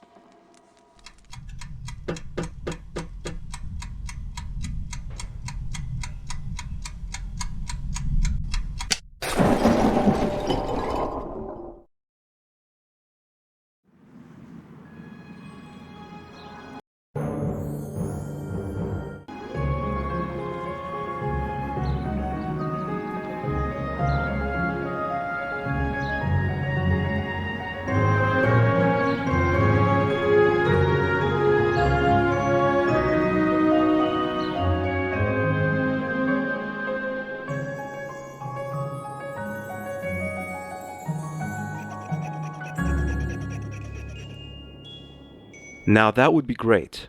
Strolling out of the pub with the pinboard under my arm. But the whole George, you need this item just because it exists impulse isn't really kicking in at the moment. There are different sorts of notes on the board. One of them is an article about an organization which inspects pubs for hygiene standards. They obviously haven't been in here. It's a soccer poster. I don't like soccer. Nico likes it though, because of the players. Lots of things have found their way into my pocket over the last couple of years. This poster definitely won't.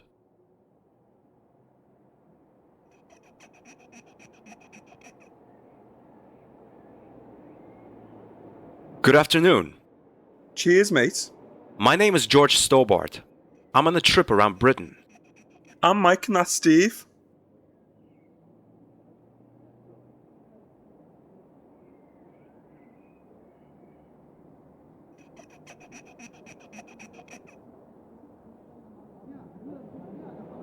Are you the bartender?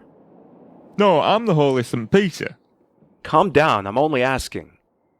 And I'm only answering. Okay, so you're the bartender.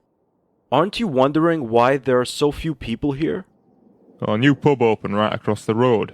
Bobby country, how noble. Business has been going down here ever since. Apart from Mike and Stephen over there, not many people find their way into this place.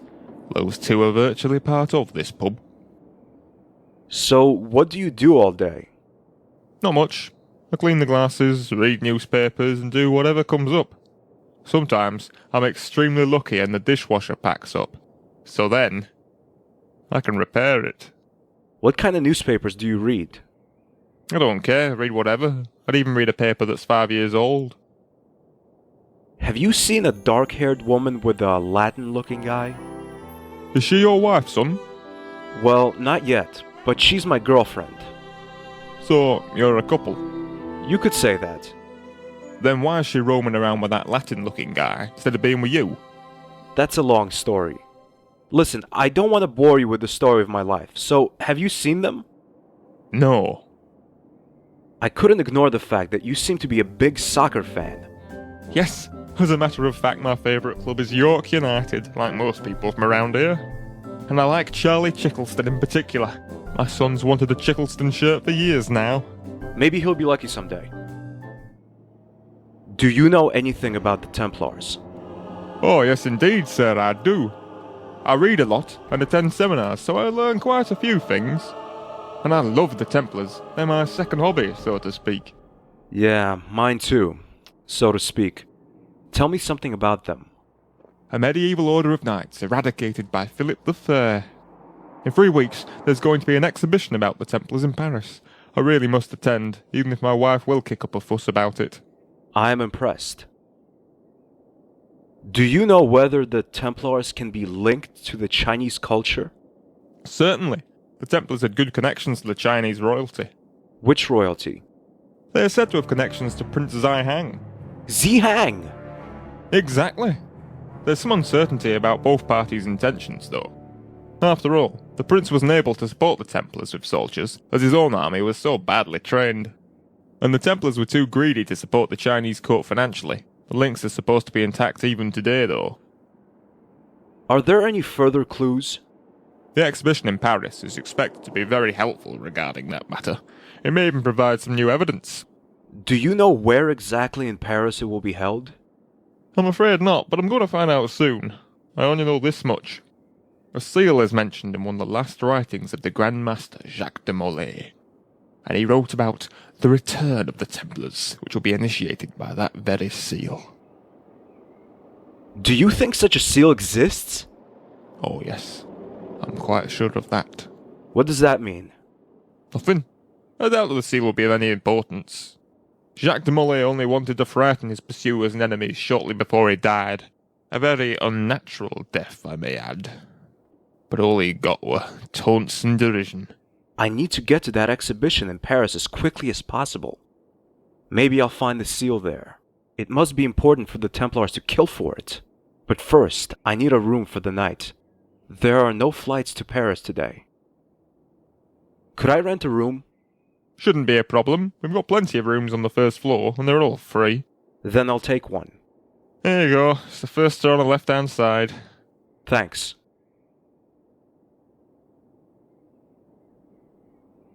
I don't want to sit down. Red bar stools.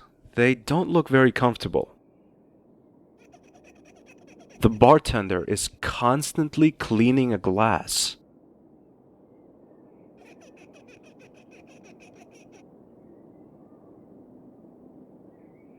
Soap.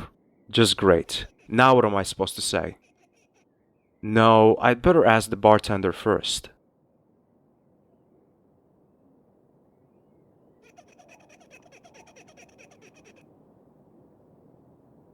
It's unusual to see a glass of needles on the counter. I just hope that's not the sort of stuff people drink here. A needle won't hurt.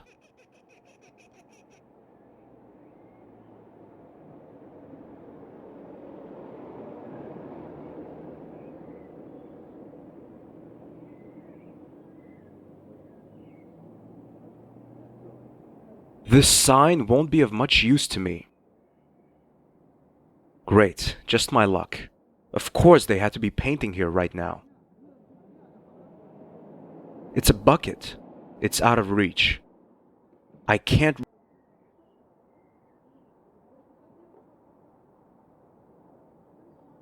I pull at the door, but it doesn't open.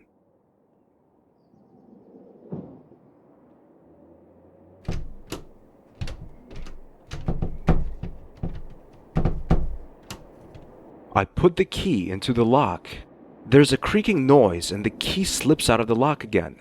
Either the bartender gave me the wrong key or the lock is broken.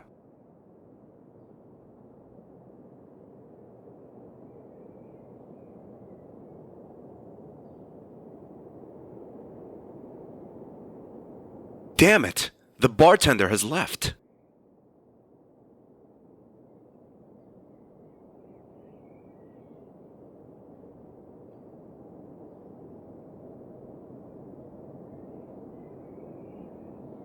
No.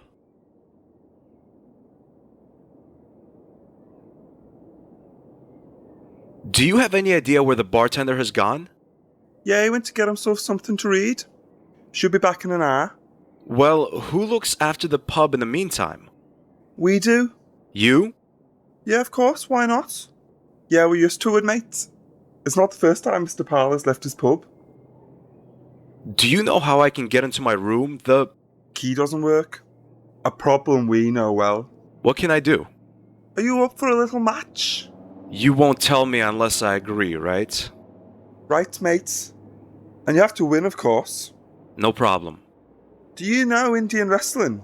Arm wrestling, you mean? That's what you want to do? Right. Are you ready? Ready. Here we go.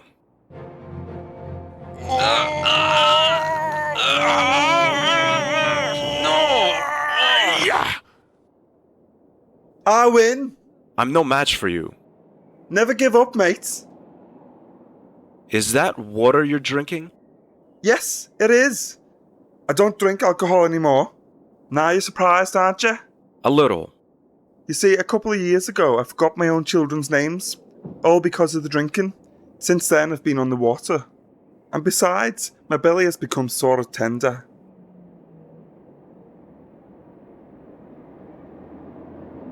Hey, Mike. Another match? Of course.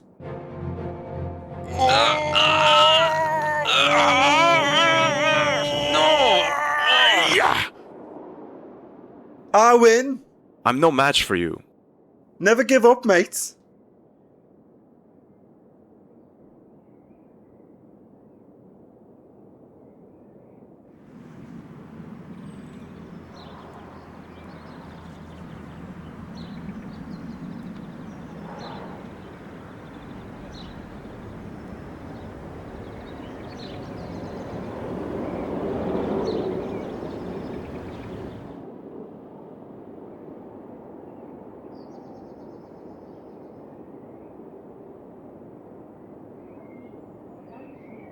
There are some health magazines in this rack. Not really interesting.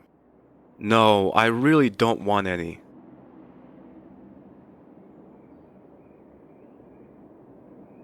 There's a variety of small files on the counter. The label reads laxative. I can't walk into a pharmacy and steal drugs.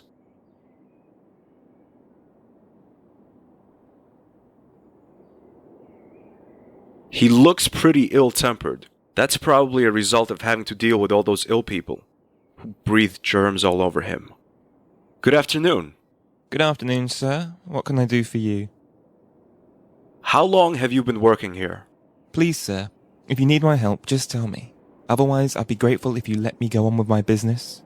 I'm not particularly interested in idle chit-chat. I just thought that... I just told you not to bother me unless you need medical treatment. Understood. I wondered if I could get this file over here. That's a laxative. Yes, I know. I've been constipated for days now. What are the exact symptoms? Well... I knew it. Listen, mister. Laxative is free, and you don't even need a prescription for it. Nevertheless, I only hand out laxatives to customers who really need them. And you, obviously, don't.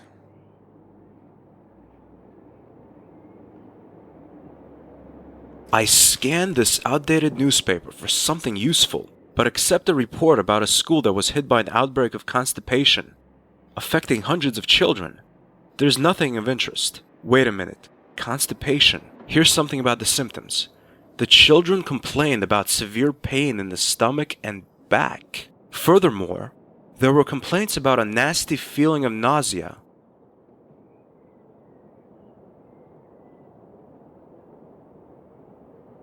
Sir, can I please get one of those files? I've told you repeatedly not to bother me. Okay, Stobart. Now it's time to show how good you are at acting. But sir, my stomach hurts and my back. The pain is unbearable. It's agony.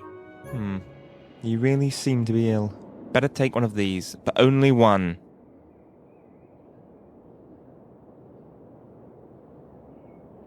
The label reads laxative.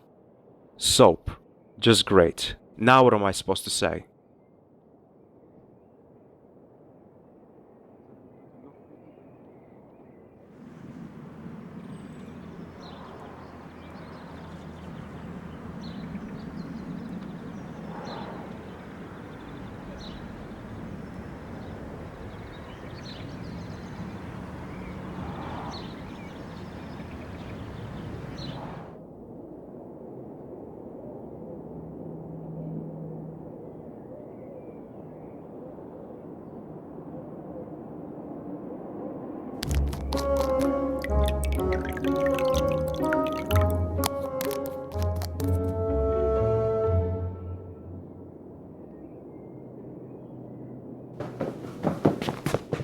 Mike runs to the washroom like a scalded cat. The fact that his belly was a little tender has fueled the effect of the laxative. Stephen has run after him.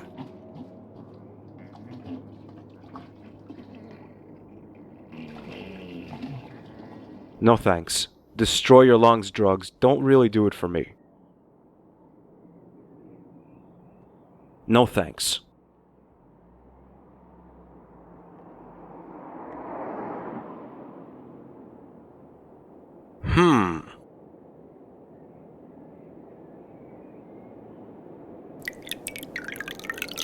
The table is wet now. Now what? No. Oh no.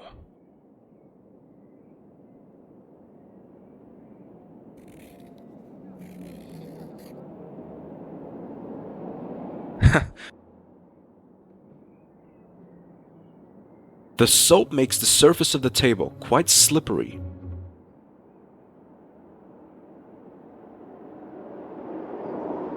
The soap makes the surface of the table quite slippery.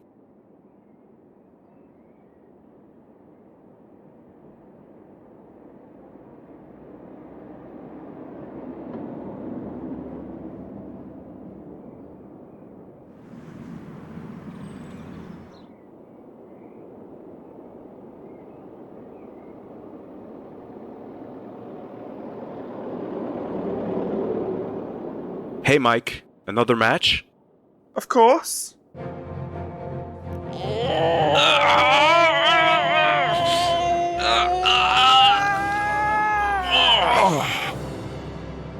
And I'm afraid you lose, Mike. Looks like it. But I could swear my elbow slipped on the table. Come on, Mike. Don't be a sore loser. You're right. I'm probably imagining things. You won fair and square. So, how can I open the door? Just give it a decent kick and it will open alright. That's it? That's it, mate. Thank you, Mike.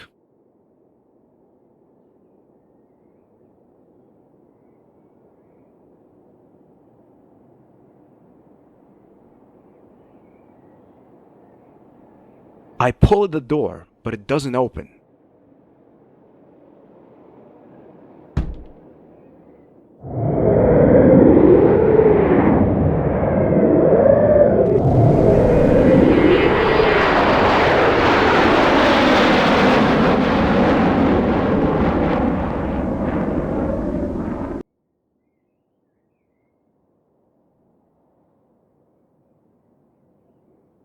The barkeeper was talking about an exhibition in Paris. But where could... Come on, Stobart, use your brain. The only museum that comes to mind is the Muse Kroon, but there are two problems. First, it's been a long time and I don't know if I can find it. Second, Andre. I guess I don't have a choice.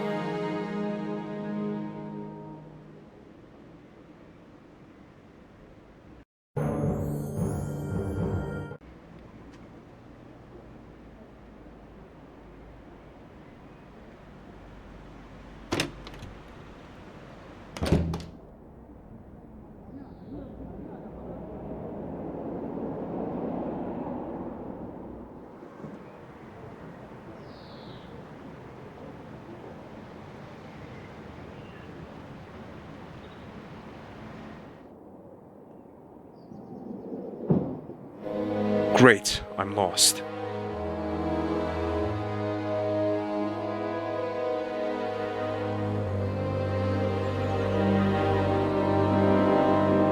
Wow, a piece of a broken dental brace.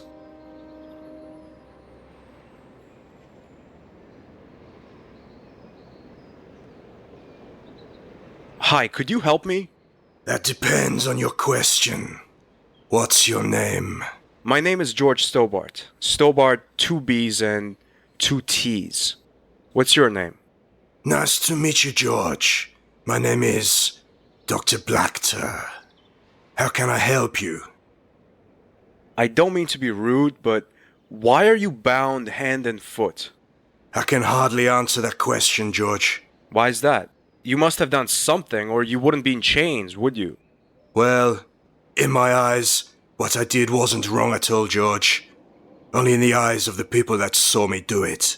To me, what's important is not what I've done or not done, but why you're asking me about it. In today's society, it seems almost commonplace to put people in chains who haven't done anything wrong. Consequently, I assume it's nothing unusual to be in chains anymore.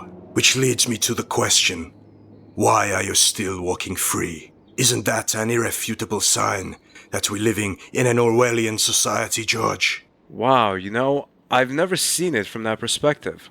Putting that guy in chains makes sense to me now.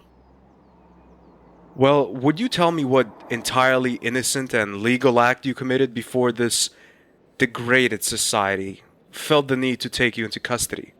I had dinner with a patient. Wow, that does seem a bit of a harsh sentence. Maybe I had the wrong impression of you. Is that really all there is to it?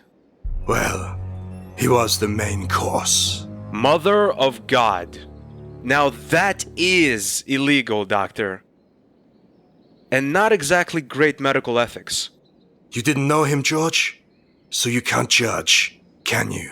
He was a very unpleasant human being whose way of treating others put him totally out of place in this world. But as a doctor, shouldn't you have been helping to remedy that?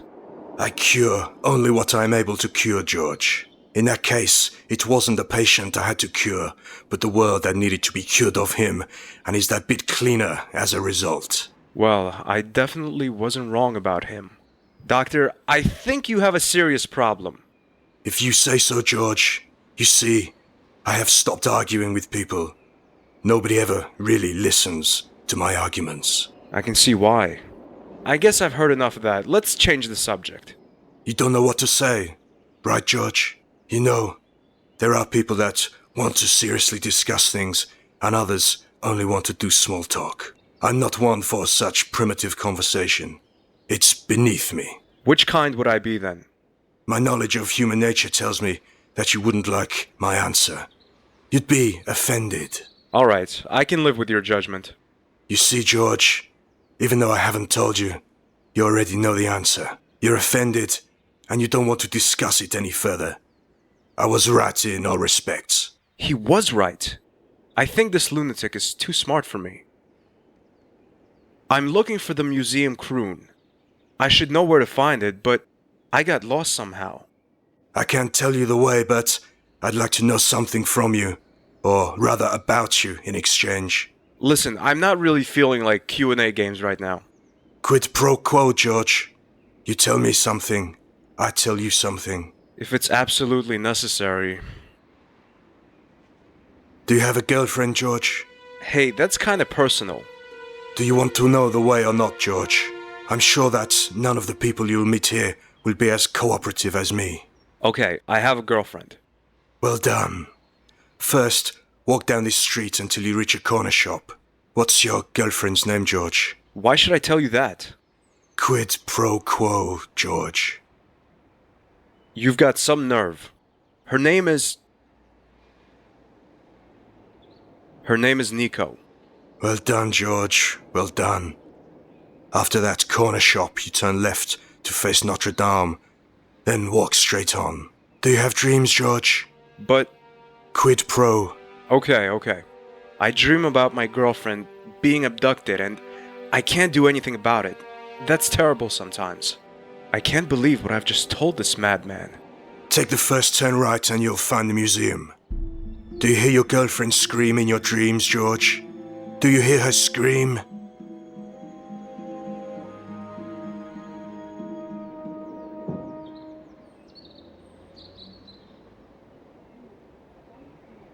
Take good care of your girlfriend, George.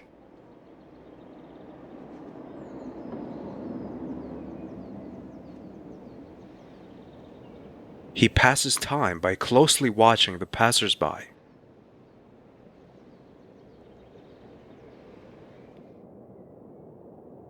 Museum Croon closed for refurbishing. Damn it, wait, maybe there's another museum.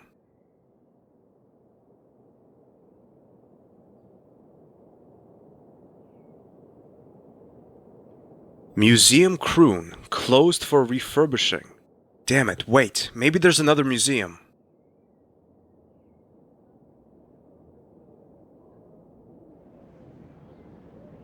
I can't remember what the French call the Baphomet idol. Was it Marseille? I don't think so. I think it was something with an S. If only someone could help us.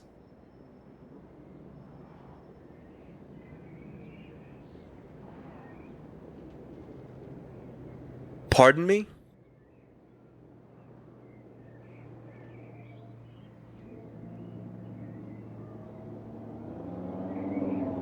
It would be silly to rip them off. An advertising column with a few commercial posters. Not very interesting. Apart from one advertisement I noticed right away. Retired gendarme looking for a vacancy as an assistant policeman.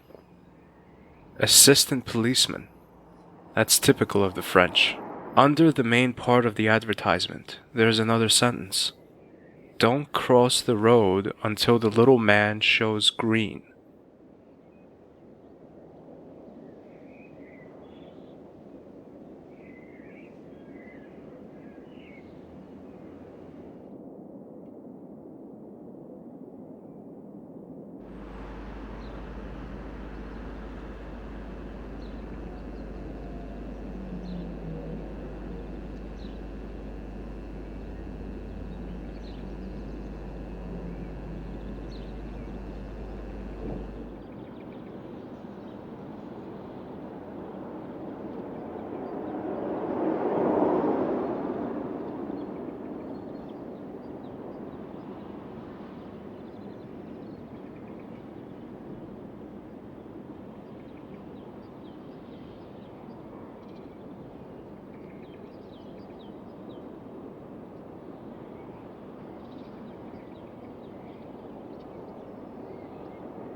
I never cared much for biblical paintings or stained glass windows, but these are kind of impressive.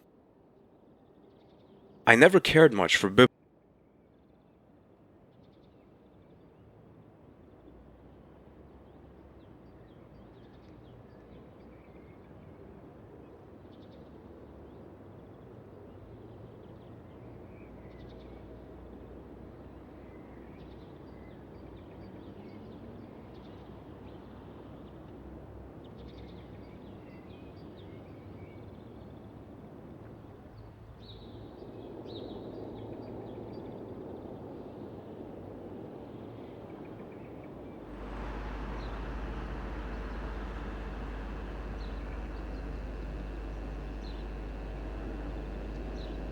It's strange, but in 7 years I have never seen this fountain sprinkling water. I wonder why it's not working this time. This would make sense if there was water in there and it was 40 degrees or more.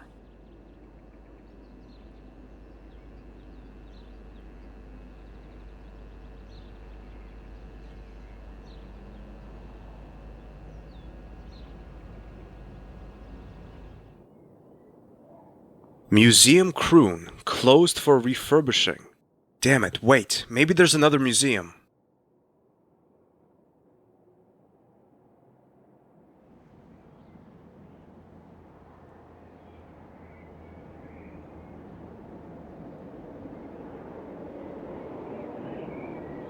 It says that Montfaucon is collecting donations for the Third World next Saturday. The priest invites the congregation to come and listen to the choir sing.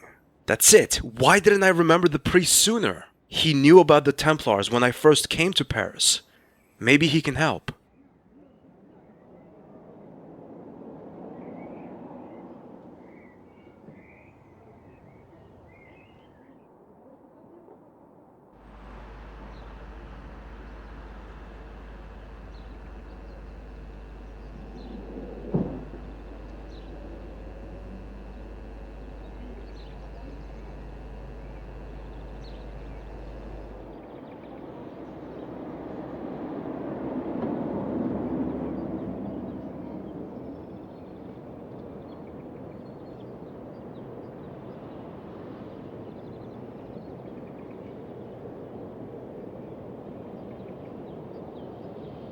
Pardon me.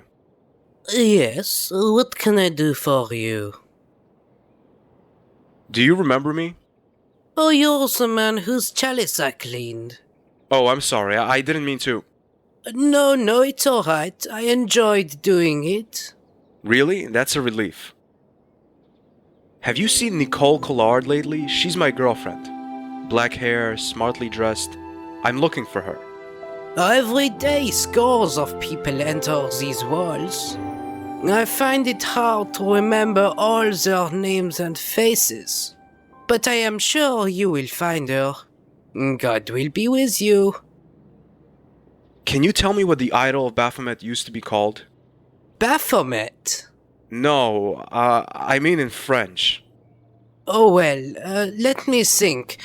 I can't remember, but I remember seeing the name somewhere here in this church. Okay, I'll take a look around. Thanks anyway. You are very welcome. This church is just as splendid as I remember. Yes, it is. And that is thanks to the people of the parish, who have given large donations, not only to support the poor souls in the Third World, but also for the restoration of this church. Are you coming to this service next Saturday? I can't promise anything, but I'll try to be there. I'd be so grateful.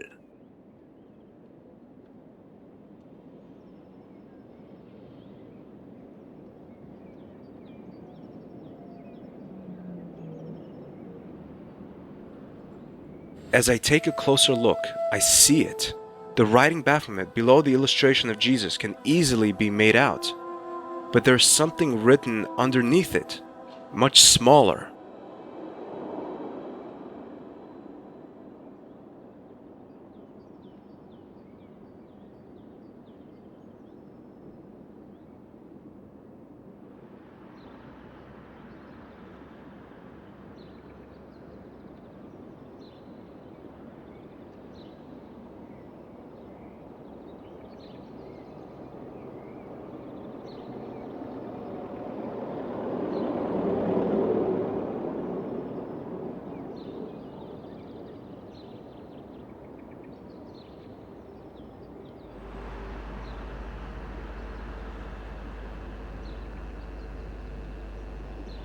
A magnifying glass. It probably belongs to one of the tourists.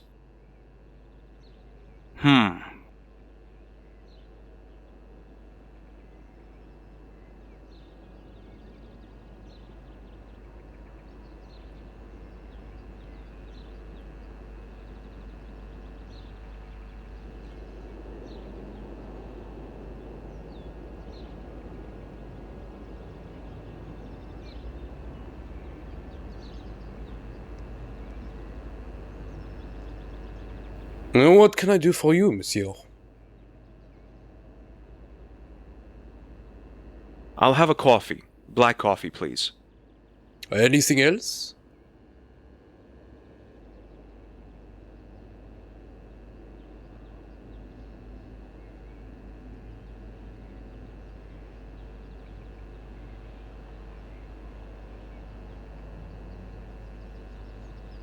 Here we are, sir. A black coffee. I'd like to pay, please. That is €16.80. What? That's a ripoff. Okay. I don't have a choice, do I?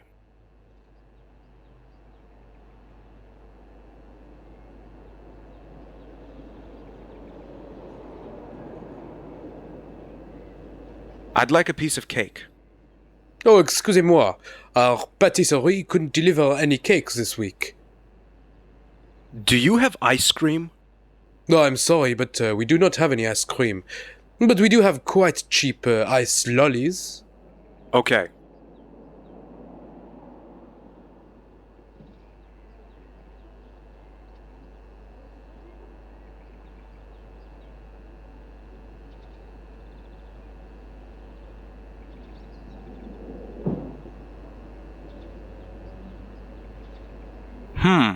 A magnifying glass. It probably belongs to one of the tourists. I wonder if they'll miss it. I guess not.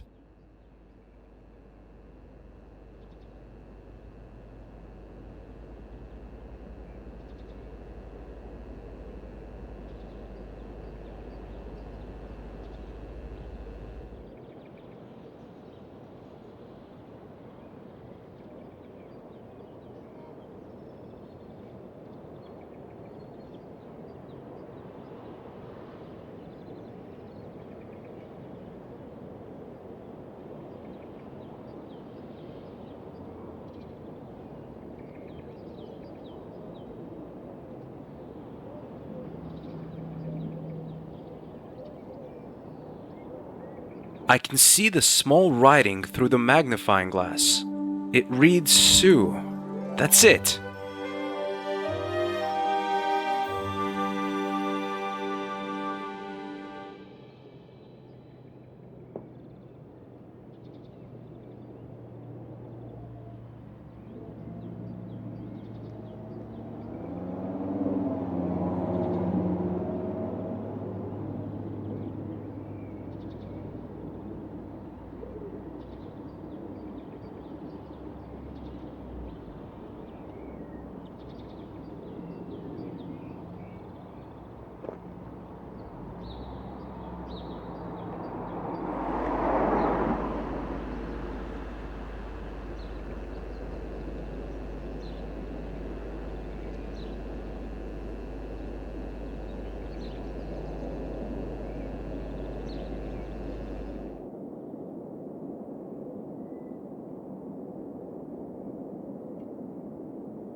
Hello? Sue? That's it. Yes, that's it. Thank you very much. No, not at all. Maybe you can help me in exchange. Okay, what's the problem? Can you tell me where I can find a museum that houses objects from the age of the Templars? Let me think. How about the Museum Natres near the Montfaucon? Thanks, you've been a great help. Have you heard about the explosion a few years back? What? The explosion! Broken glass all around, me in the middle. I'm sorry, I don't know what you're talking about. Boom, and everything was broken. Luckily, I was able to save myself by diving out of the way like a cat. Well, that's really exciting. Yeah, it was, kind of.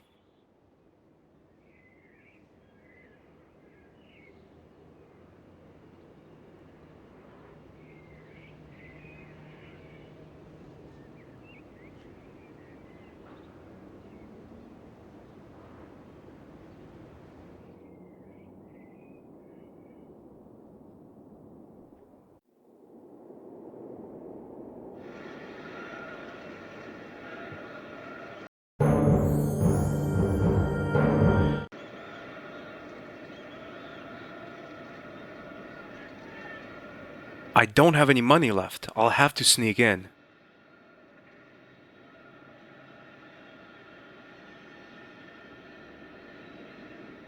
Can you tell me something about... Be quiet out there. Come back later. But I can't go in without a ticket. That's not our problem. We're watching the match. There are two cashiers staring at a TV set.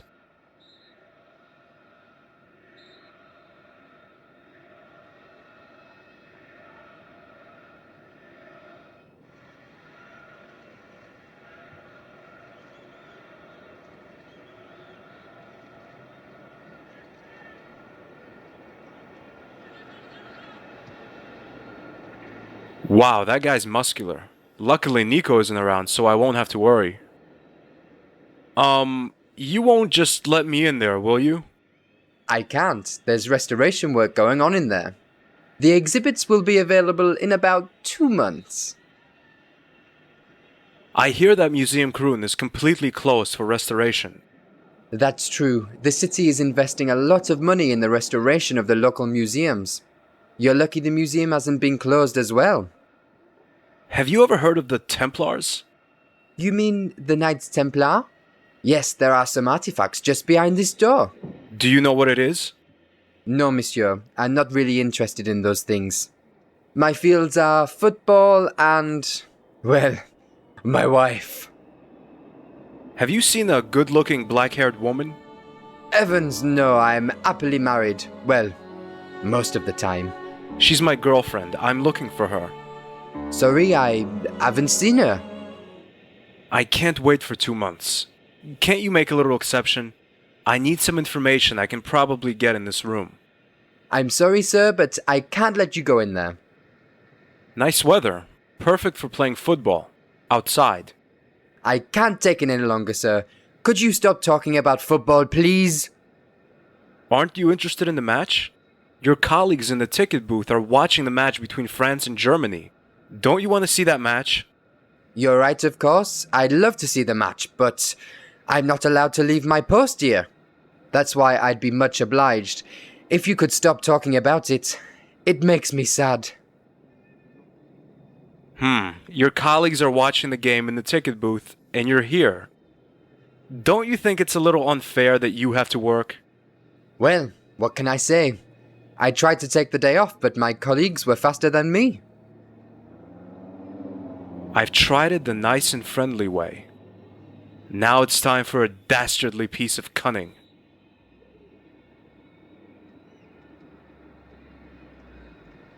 Oh my god, a penalty for the French team! What a brutal foul on Zidane!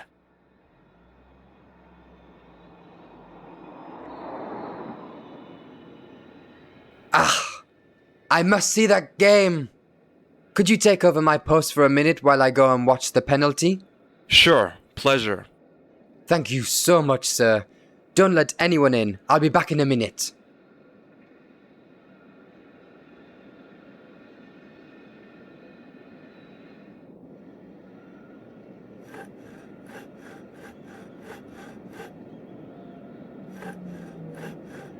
To my disappointment, I realized that it's not the latest issue of FHM.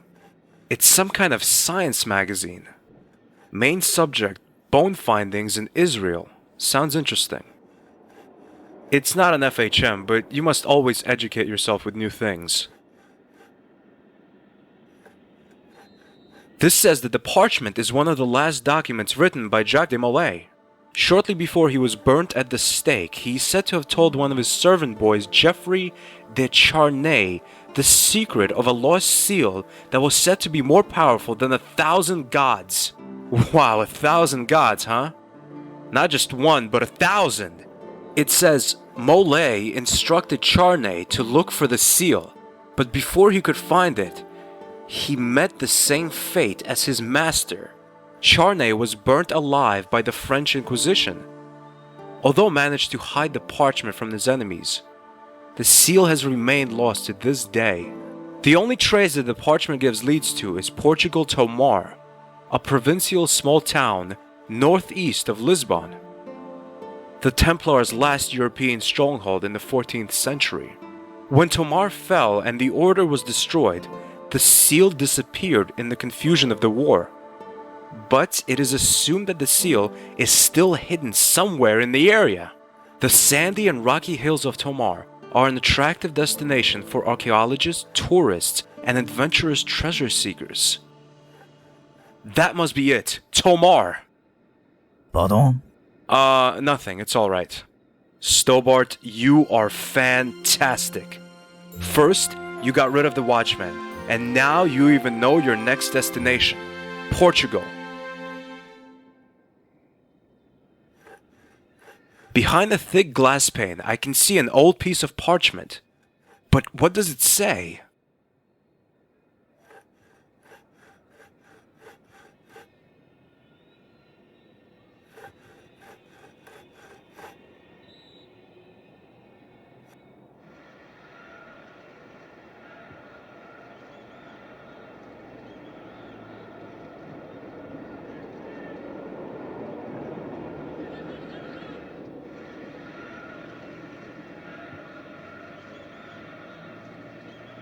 I don't have any money left. I'll have to sneak in.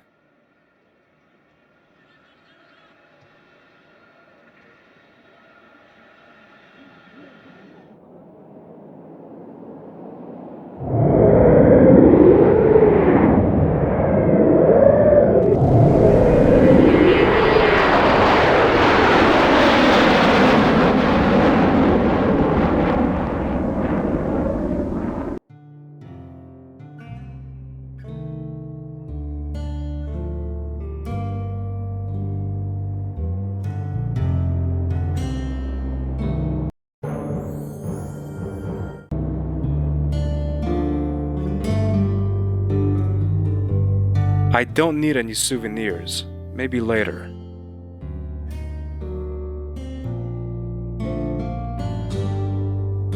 Looks like a broken broom. Only the stick is left. Why not? Might be useful at some point.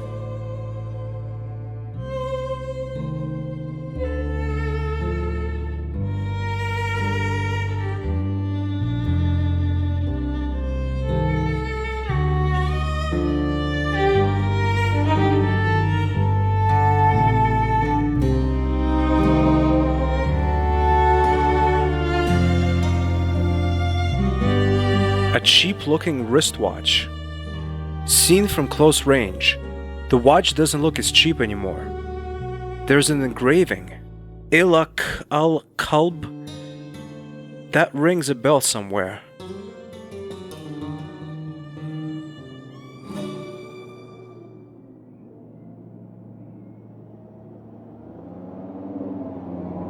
That's the old man's bag.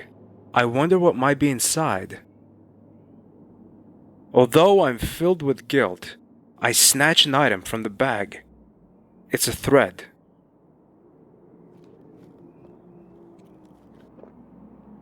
That's the old man's bag. Hi, my name is George. Ah! Oh, pardon me. You made me jump a little. Bom dia, my name is Professor Aruda. What are you doing with the well? This isn't a well. It's an antique cistern. Cistern? What's that? Holy mother. It's an underground container for rainwater. And what is it that you're doing with this cistern? I'm examining it. I can see that, but why? I'm an archaeologist, and I'm about to make a really important discovery. What discovery is that? Are you interested in history? About a year ago, I would have asked myself the same question until this thing with the Templars happened. Oh, you do seem interested in history. Do you have some time? I can tell you the whole story. Sure. Well, as you might have heard, Portugal was a paradise for the Templars.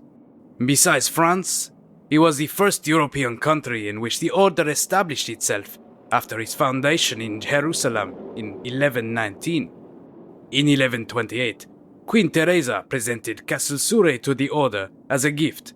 It lay near the Crescent Front. Crescent Front? You mean the front line with the Arabs? The Moors, correct.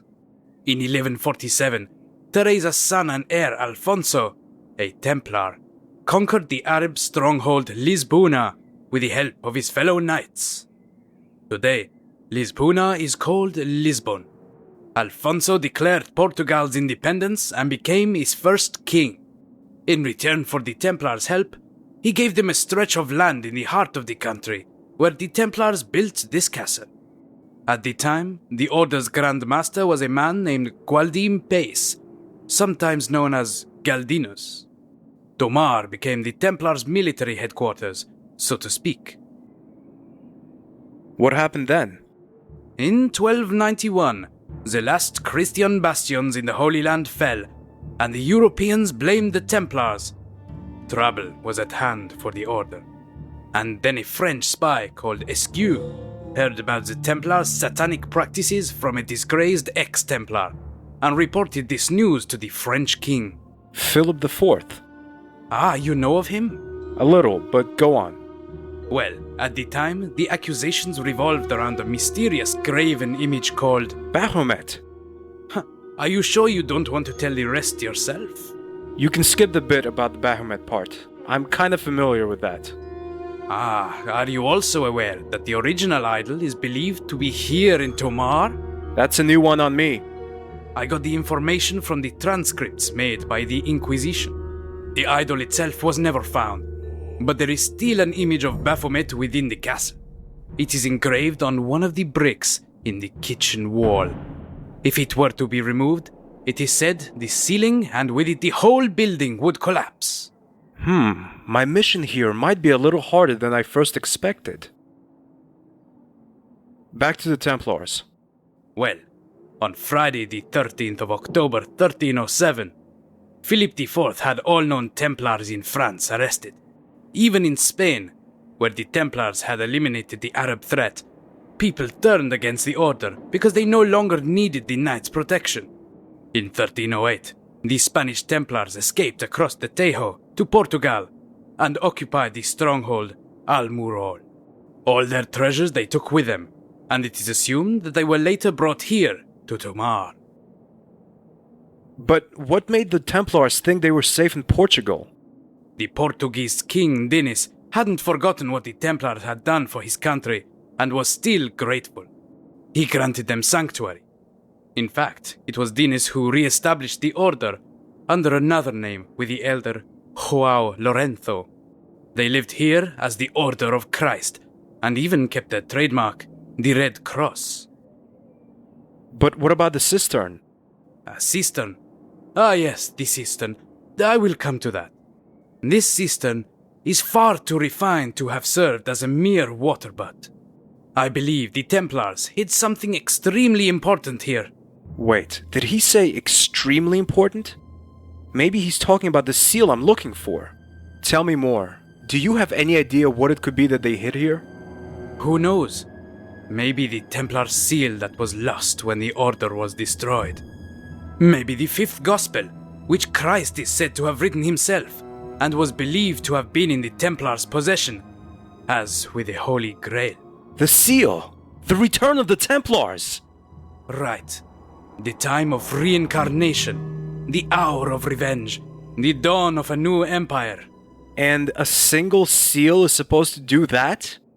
How could the Templars have done that, Professor? The question should be, how can they do that? Can do... Yes, George. Can do. After the Templars' extermination, the seal vanished. Philip the Fair had hundreds of soldiers search for it. It was the iconic symbol of the Order. He knew what power the seal possessed, and according to the legend, still does. What power? You weren't listening, George. The power of return. Are you telling me this seal has magical powers? Don't be stupid, George. The seal itself does not.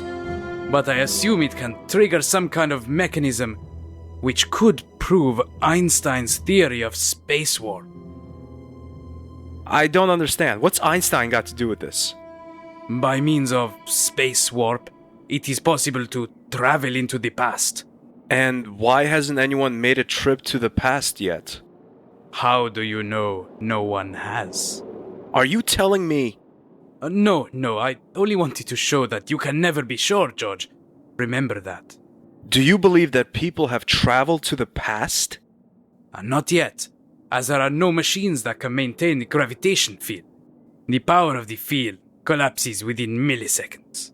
So there's no need to worry, right? I didn't say that. The fact is, nowadays, there are machines that can open the gate for a short time.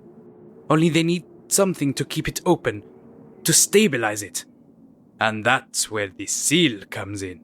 How can such a tiny seal stabilize a gravitation field of this size?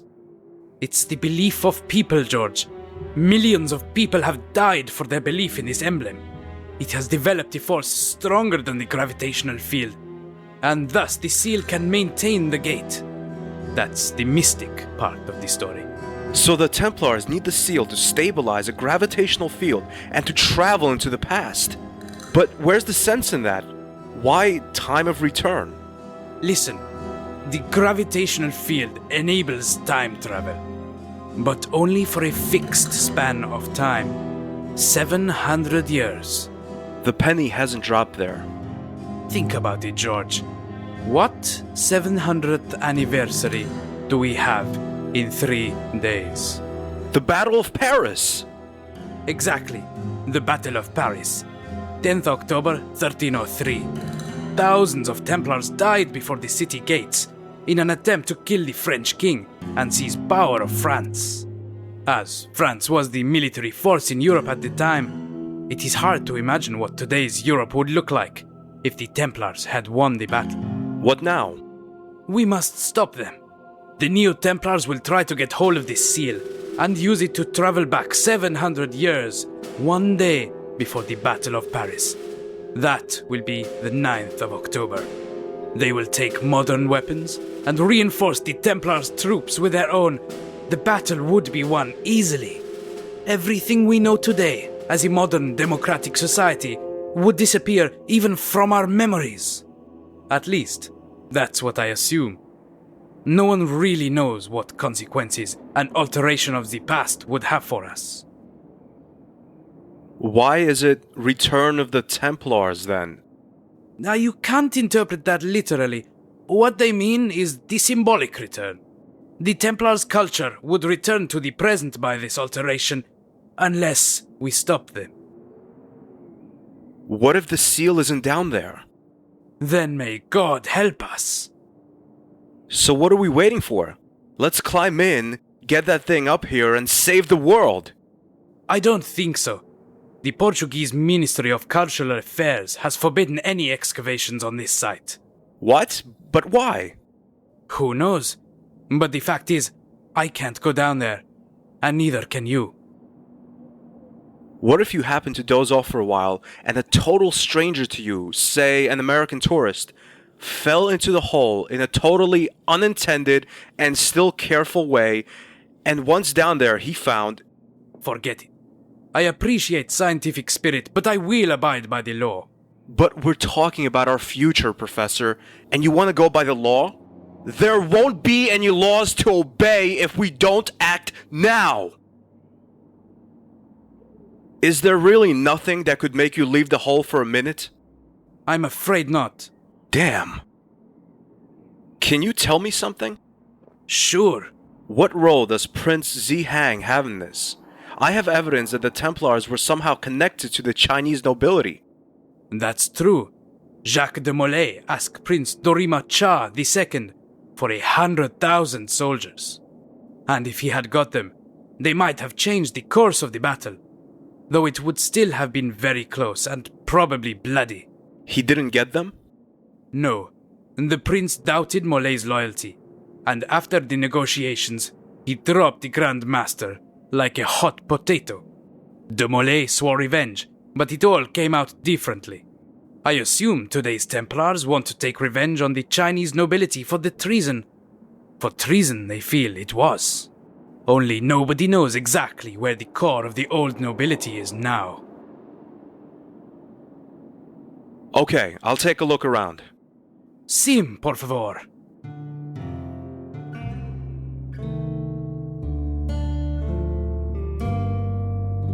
Hey, you. What? Me? Yes, you. Do you have a minute? What are you doing in a place like this? I live here, sir, in the street, in the nature. You're not serious. I earn a living from polishing shoes, begging, and stealing. Could you do me a favor? Do you see that professor over there? He won't let me work at the well. Could you distract him for a minute? What do I get for it? Let me think. You know I never managed to steal anything from the souvenir seller. He always seems distracted when he is reading his newspaper. But he cuts holes in it and looks through them and notices everyone who comes near. I swear to you, sir, once I tried to take a box of Berg chocolate sweetmeats, but he got me and spanked my arse. Since then, he has chased me away whenever I have come near the shop. And I think he has a reason to. Stealing isn't the right way to make a living. But I didn't have money, and I have never eaten chocolate in my life. I can understand that. A childhood without chocolate. That's unimaginable. Will you help me if I get you the chocolate? Sure. I'd be happy to, sir.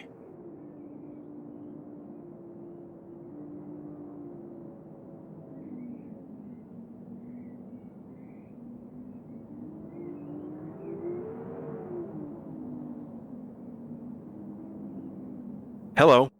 Yes?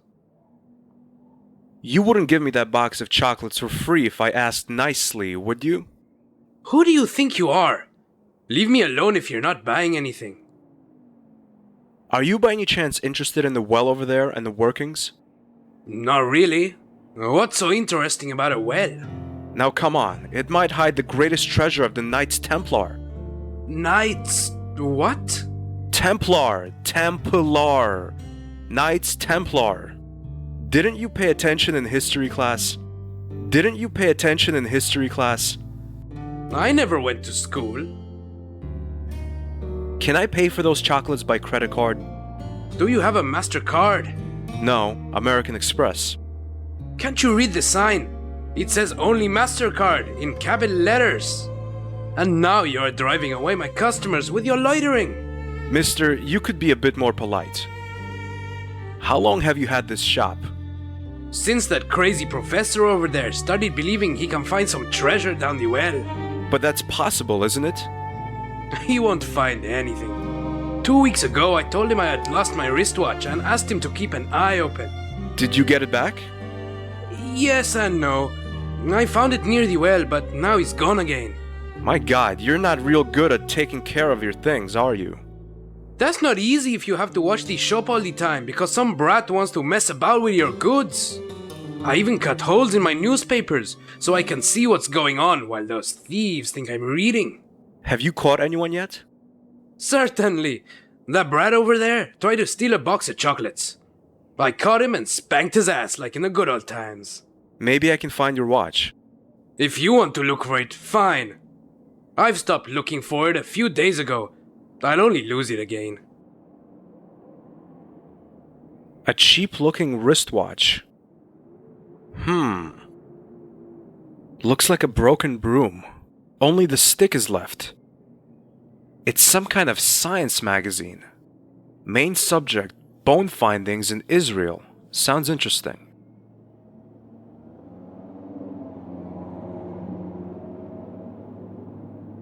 I found your wristwatch. Thanks! How about a tiny finder's reward? You expect me to give you a reward? Now listen, I find your watch, sacrificing valuable moments of my short life in the process, and you won't give me a reward? Okay. Here, you have a keyring. Please excuse my rudeness.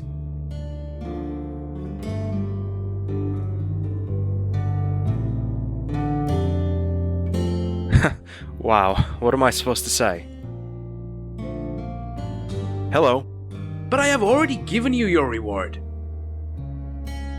Aren't you feeling like reading anymore? I don't have anything left to read. I already know this paper by heart. But what business is it of yours? Just curious. I'll be off then. Goodbye. How about reading a magazine? But that is French. Damn, that totally escaped me. Well then, I'm lucky that my mama is from Bordeaux, huh? Pardon? Just give me that and go away. The shopkeeper forgot to cut holes into the magazine, but I fear he might see my shadow when I lean over the stall to steal the chocolates.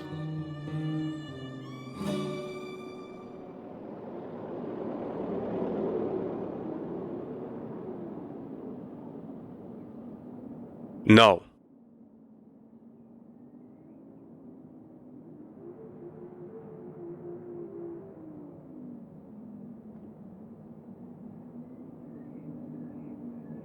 Nope.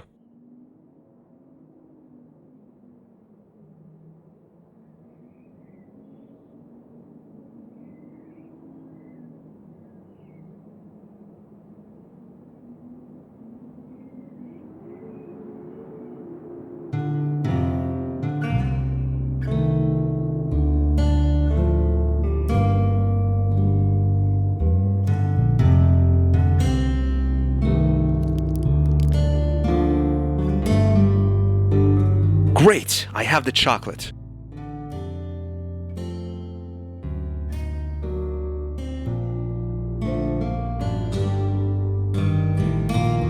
Here's your chocolate. Give it to me. Who did you want me to distract? The man at the well. Okay, I will steal his bag. I'm good at that. Great. The boy has stolen the man's bag and the man has run after him. Now the well's unguarded.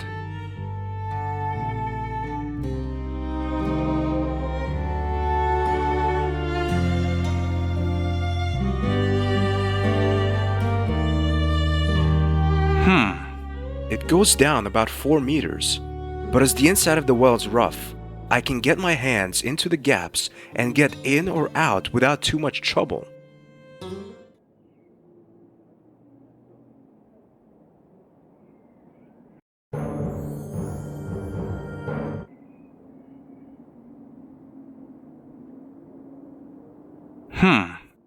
Looks like something's hidden underneath it. It's 1/2 of a key.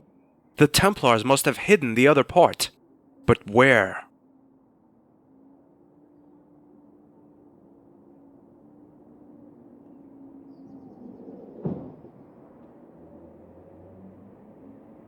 Forget that. It's too hard for my bare hands. The brick looks unsound, though. I can't believe it! The professor was right. The Templars were here.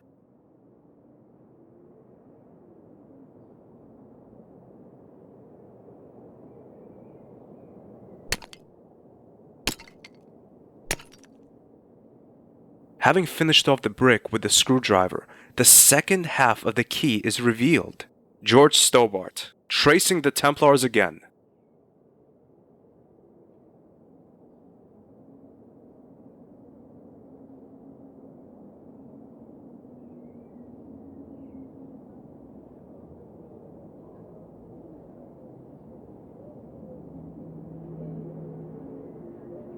It doesn't work. These parts don't hold together. Yes, that's it.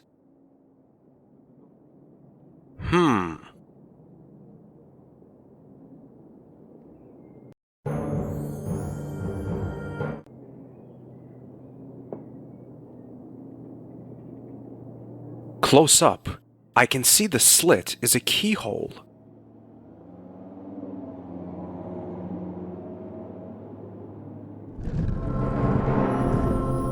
I can hardly believe my eyes. It's the seal!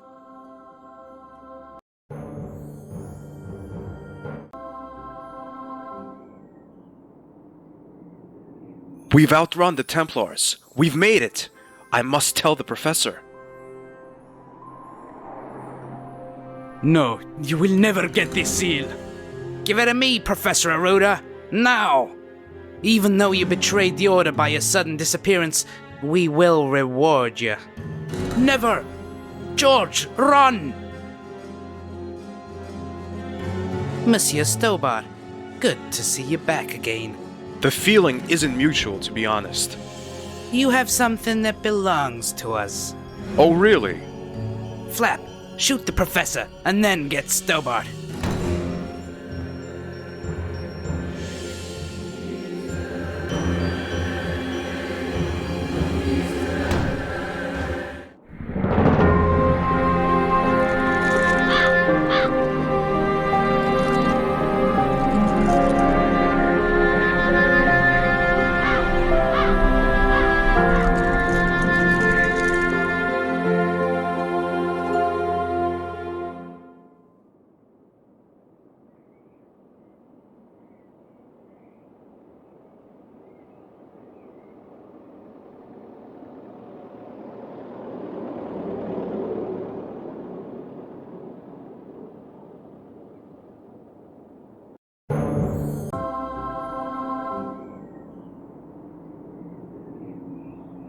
We've outrun the Templars. We've made it. I must tell the professor. No. Monsieur.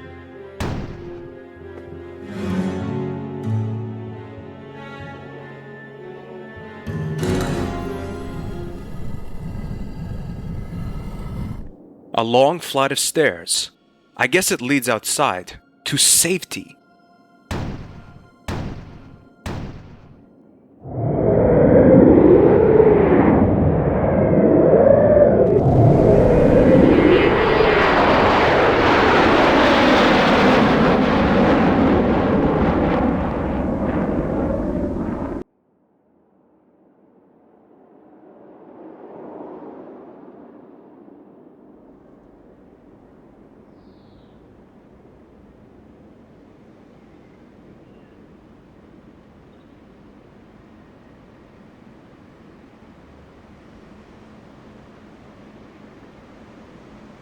That's a letter from Nico. She was here. No time for explanations.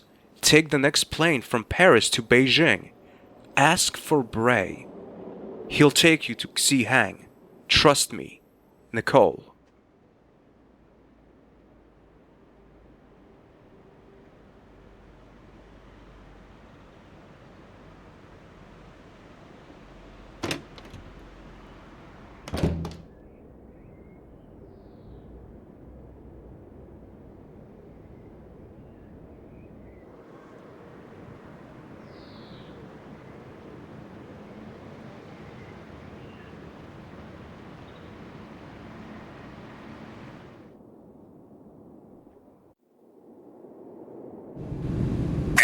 Ladies and gentlemen, my name is Jacques Beaumelu and I'm your captain for this flight.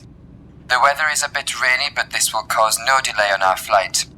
We are scheduled to land at Beijing Airport in approximately 8 hours' time. On behalf of myself and the crew, I would like to wish you a pleasant and relaxing flight. Would you like a drink, sir? Okay, I'll wait until the lady is gone and start my exploration of the plane later. Would you like a drink, sir? Ouch! What have you done? You poured coffee all over me. Idiotic staff. And I'm even paying for this.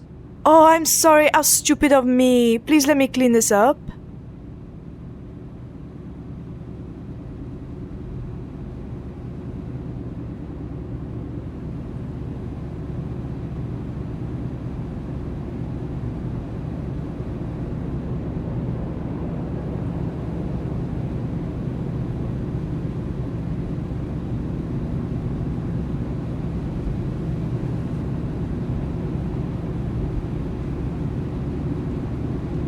Good evening, my name is Stobart. George Stobart.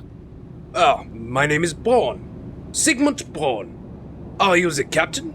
Not really. Just a passenger like you, I guess. If I were the captain, you could probably tell from my uniform. Oh, please pardon me. I lost my glasses at the airport, and I have to admit that without them, I'm rather blind. I'm lucky I got on the right plane.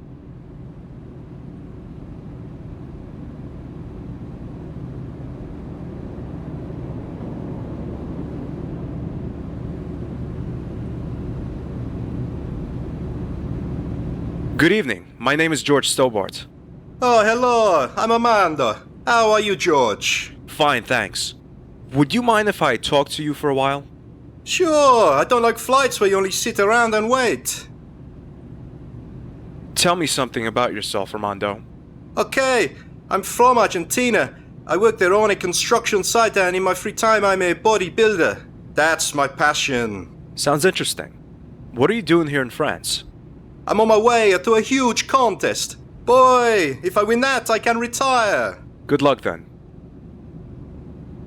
You know, I used to be just as muscular as you are. It's a lie, but a little bragging won't hurt anyone. Really? Well, not much left of it. Sorry, George. Just kidding. Alright, let's leave it at that. See you later. Ciao.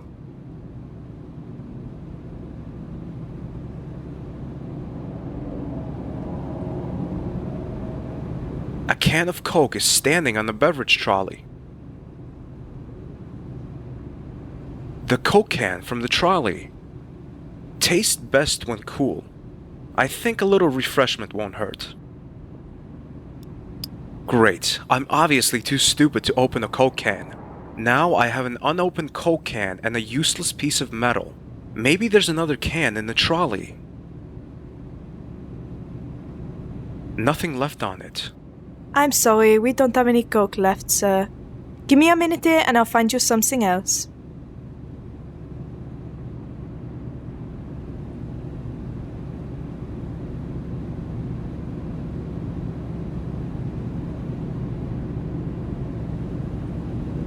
Hello. Are you enjoying the flight?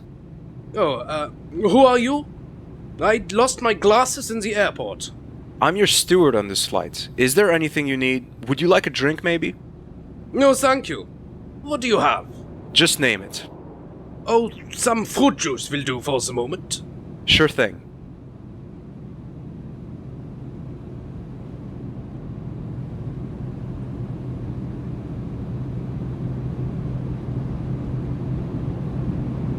I can't see what's in there. There's a porthole, but it's closed.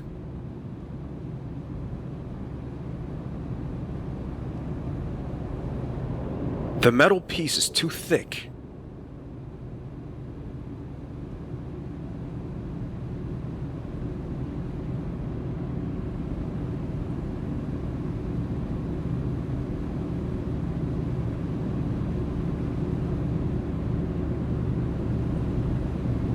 Hey, Armando. Ah, hello, George. Could you do me a favor?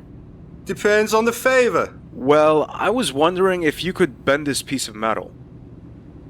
I guess so. If you get me something to drink first, I'm so dehydrated and the stewardess isn't coming.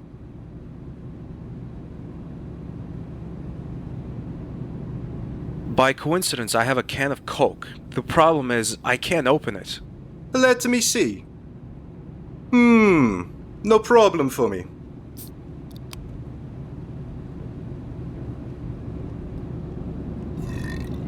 Wow, you're really strong. Now I just need something to eat. I'm working on it, but can you do me my favor first? Well, then give me a piece of your metal. I've given you that already. Oh no, don't tell me you... Here it is. I seem to have sat on it. Here you go. Smells a bit like Argentine breakfast, but I'm sure you don't mind. Wow, it's already bent. Bent perfectly even. This guy seems to have well-trained buttocks.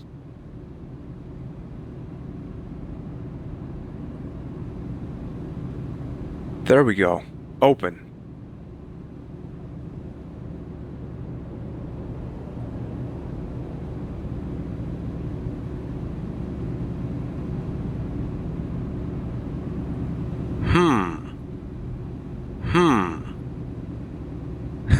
Wow.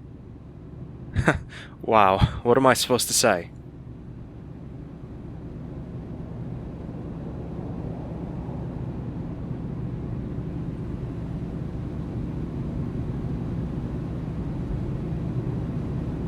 Here you go.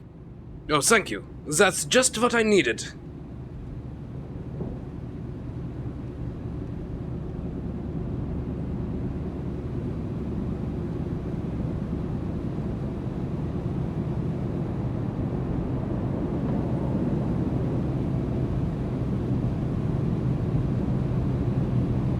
Would you like another drink, sir?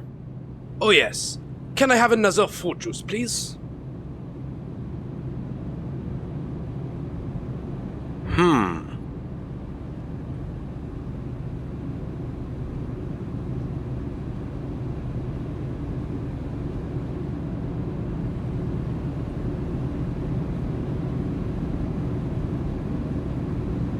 Here you go. Thank you.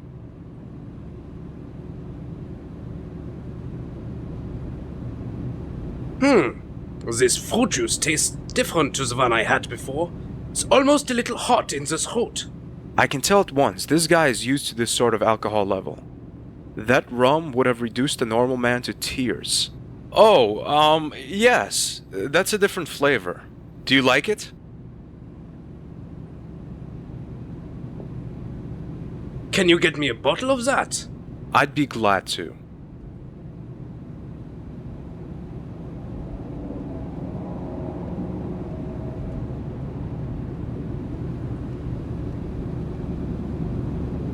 Your fruit juice, sir. Thanks.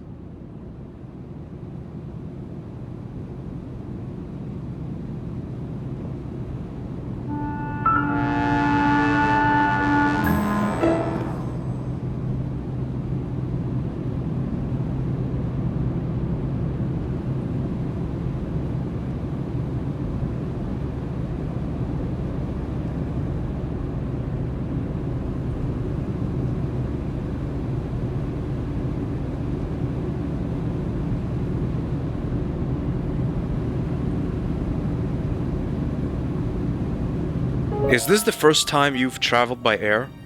No, unfortunately I've flown many times. Why unfortunately? Flying is fun, isn't it? That's what you think. But you have no idea what goes on behind the scenes in flight companies. It doesn't bear thinking about. It's frightening. What do you mean? Well, there are secret poisonings committed by the stewards, authorized by the companies. You'll forgive me for not buying a story like that. Yes, it's true. I'm a dietitian and I know when food is off or even poisoned. The most used poison is hexanol. That's pure and unrefined alcohol, and it can cause death when it is mixed into food or drink, depending on the amount, of course. The companies only put enough hexanol into the food so that it causes minor stomach aches. That means after 2 weeks in hospital you're fine again, and the passenger just thinks he has eaten something that was off before the flight. Now come on. How could the companies profit from poisoning their passengers? You must speak quietly. About 4 million euro. The companies have a contract with the Board of Health which awards the company 4 million euro compensation for every passenger falling ill during the flight. It sounds obscure, but it's the truth. It's called Contract 20. Of course the companies can't poison anyone sitting in their flights. But there is a pattern to these plots. They always happen in a 4-month rhythm. What's so intriguing about it is the fact that every single passenger talks about a strange pink color that the food had when they ingested it. But before anyone could ever follow that lead, the food was gone. Maybe the food was just off. Things like that happen. That's where you're wrong. The pink coloring only occurs when the food is treated with hexanol. No other chemical creates such a reaction. What is important about it is whether it is a light or a dark pink color. If it's the light one, there is no lethal threat to life. But if it's the dark, you can say goodbye to life. Do you see behind that curtain? The stewardess is putting a little red file into the cupboard. That's it! She's only waiting for the order to use it. And when it comes, bang! It still sounds a bit unlikely. The stewardess might be doing any number of things. Just be alert. You have been warned.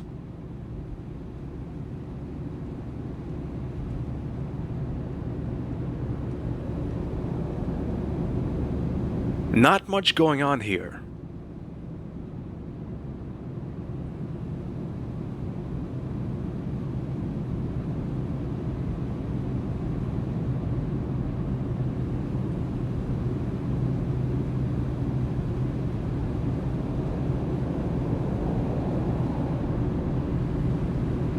I wonder what the in-flight magazine has on offer. Is your drink, sir? But I didn't order anything. Oh, your neighbor in the next seat did that for you. Good evening. My name is Monsieur Bray. I felt obliged to buy you a drink as a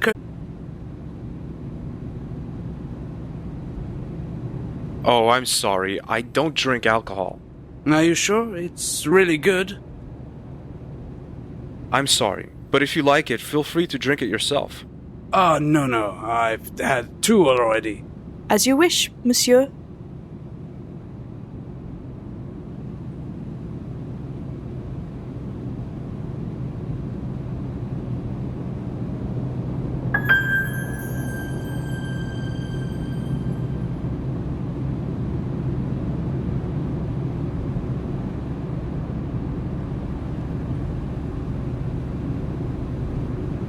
Should I have scruples? Yes, but I take the money away.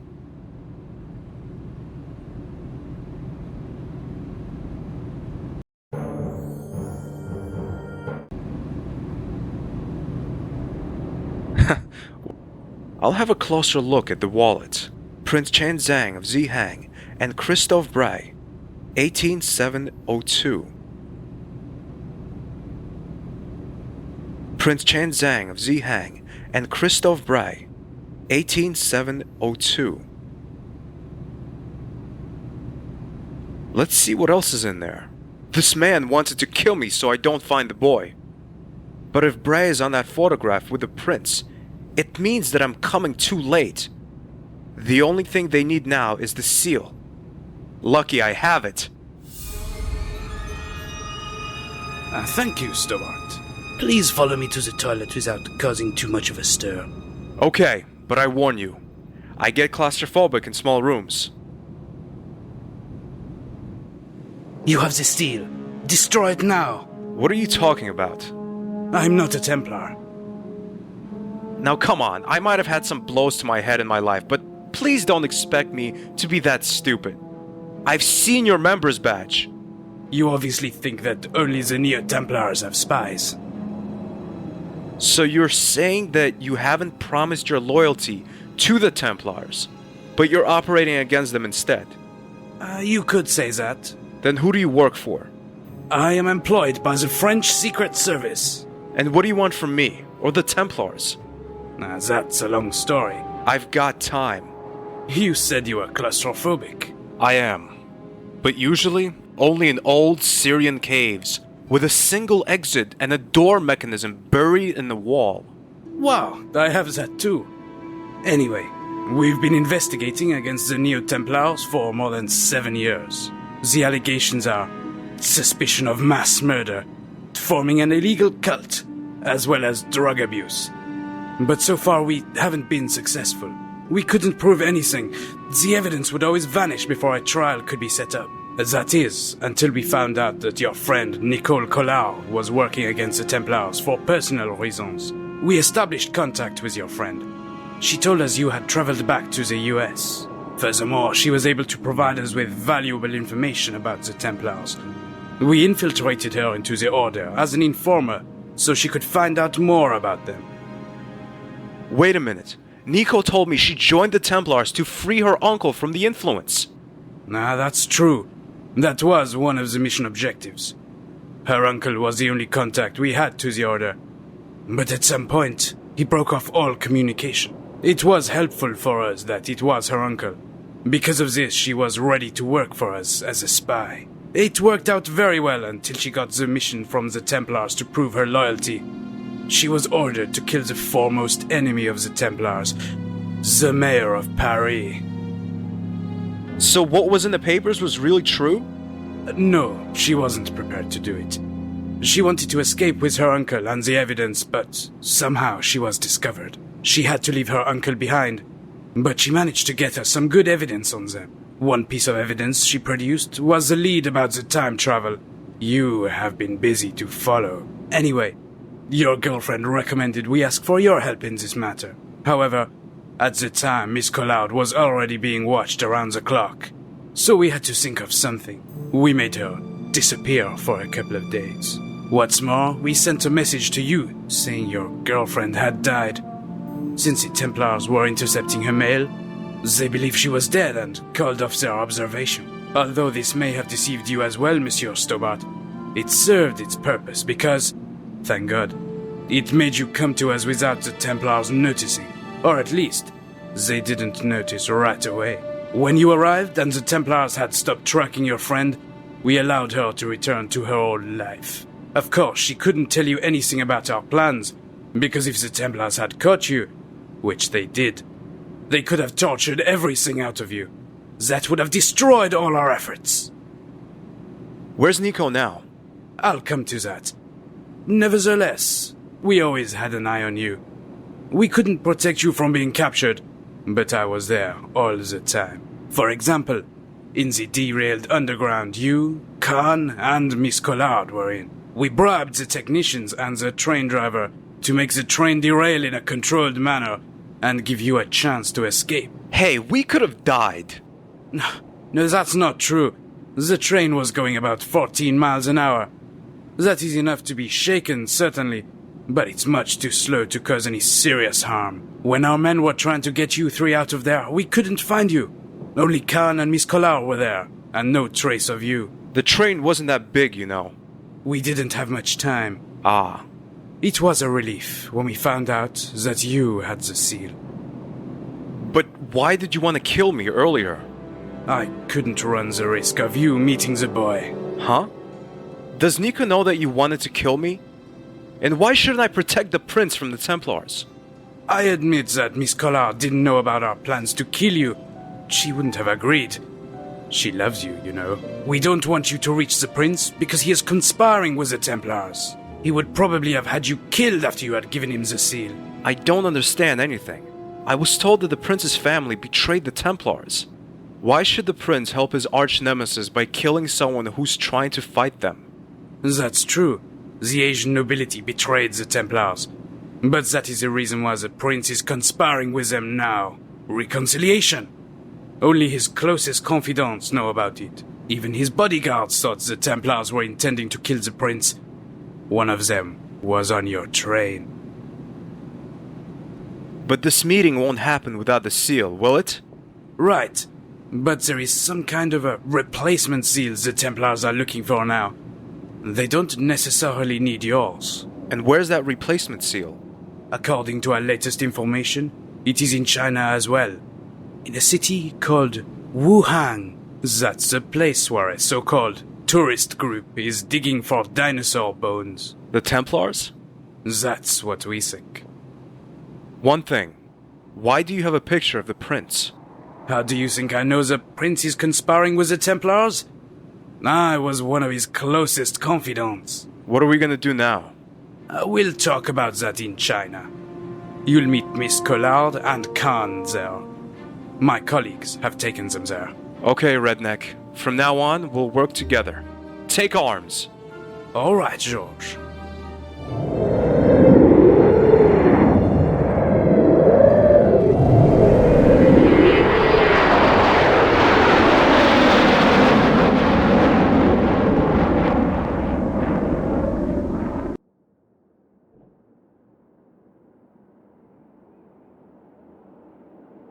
We don't have much time left. In 3 hours, the ceremony takes place. So you still assume the Templars have the second seal? Monsieur Khan, I don't just assume it. I know it. But what's the use of this seal here? Precaution. If one seal breaks, there would still be a second one. You must know, George, that the Templars acted in a very careful and meticulous way. What are we going to do? I have some plastic explosives. We have to get close to the gate, attach the explosives, and get out as quickly as possible. I see. We just trudge in there, say hello, leave the explosives, and walk out again? Close. But we'll need a decoy. Oh no. Yes. That's where you come in. Oh, great. What do you want me to do? Okay, Monsieur Stobart. You know what you must do? Yeah, while I'm distracting the Neo-Templars, you sneak past them and fix the explosives to the gate. Exactly. Khan, you take the detonator. If we haven't returned in the next 15 minutes, you push the button. No. Don't worry, Nico. We'll be out of there in time. Trust me. Georges, I don't want to lose you. I love you. Now don't get sentimental, or I'll start crying. Georges, let's go.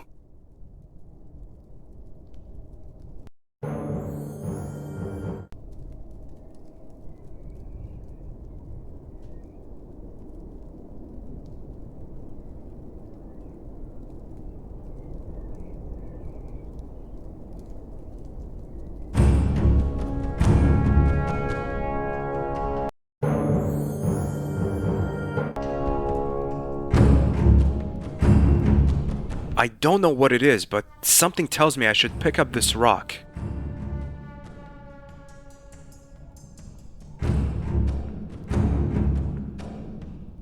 I grind the seal with the rock until it's pointed and sharp.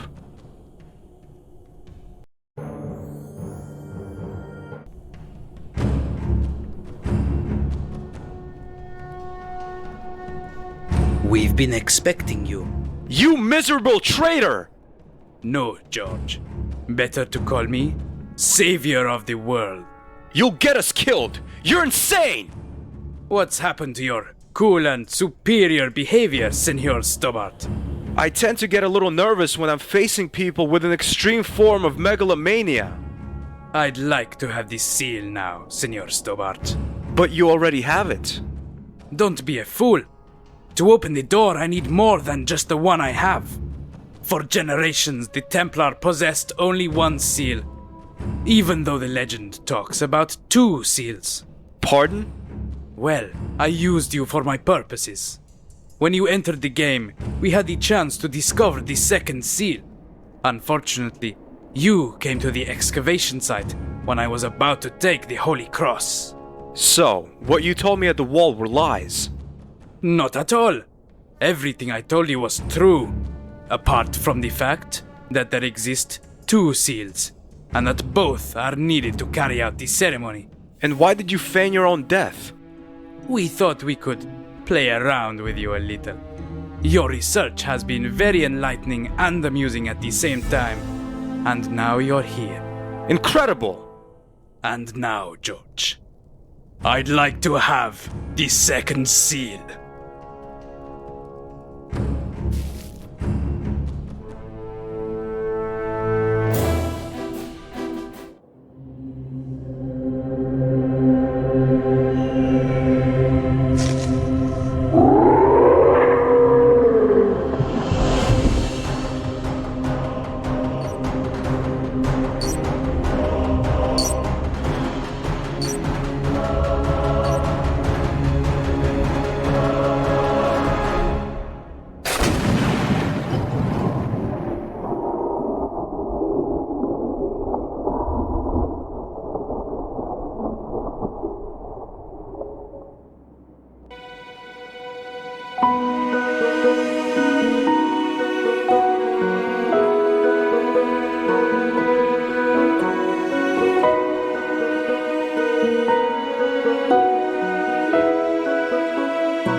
We made it. Yes. I think that's the last time the Templars try to take over the world. I need a cigarette. Ray, what are your plans for the future? Work. There's a new case in Guatemala. Drug smugglers. How about the 2 of you? Georges and I will meet old friends. Huh? Pearl and Dwayne. I met them in York. You're not serious, are you? Oh, yes. Georges will visit them. If you say so, honey. And after that? After that, we'll be in the Bahamas for a couple of weeks. Hopefully without any adventures.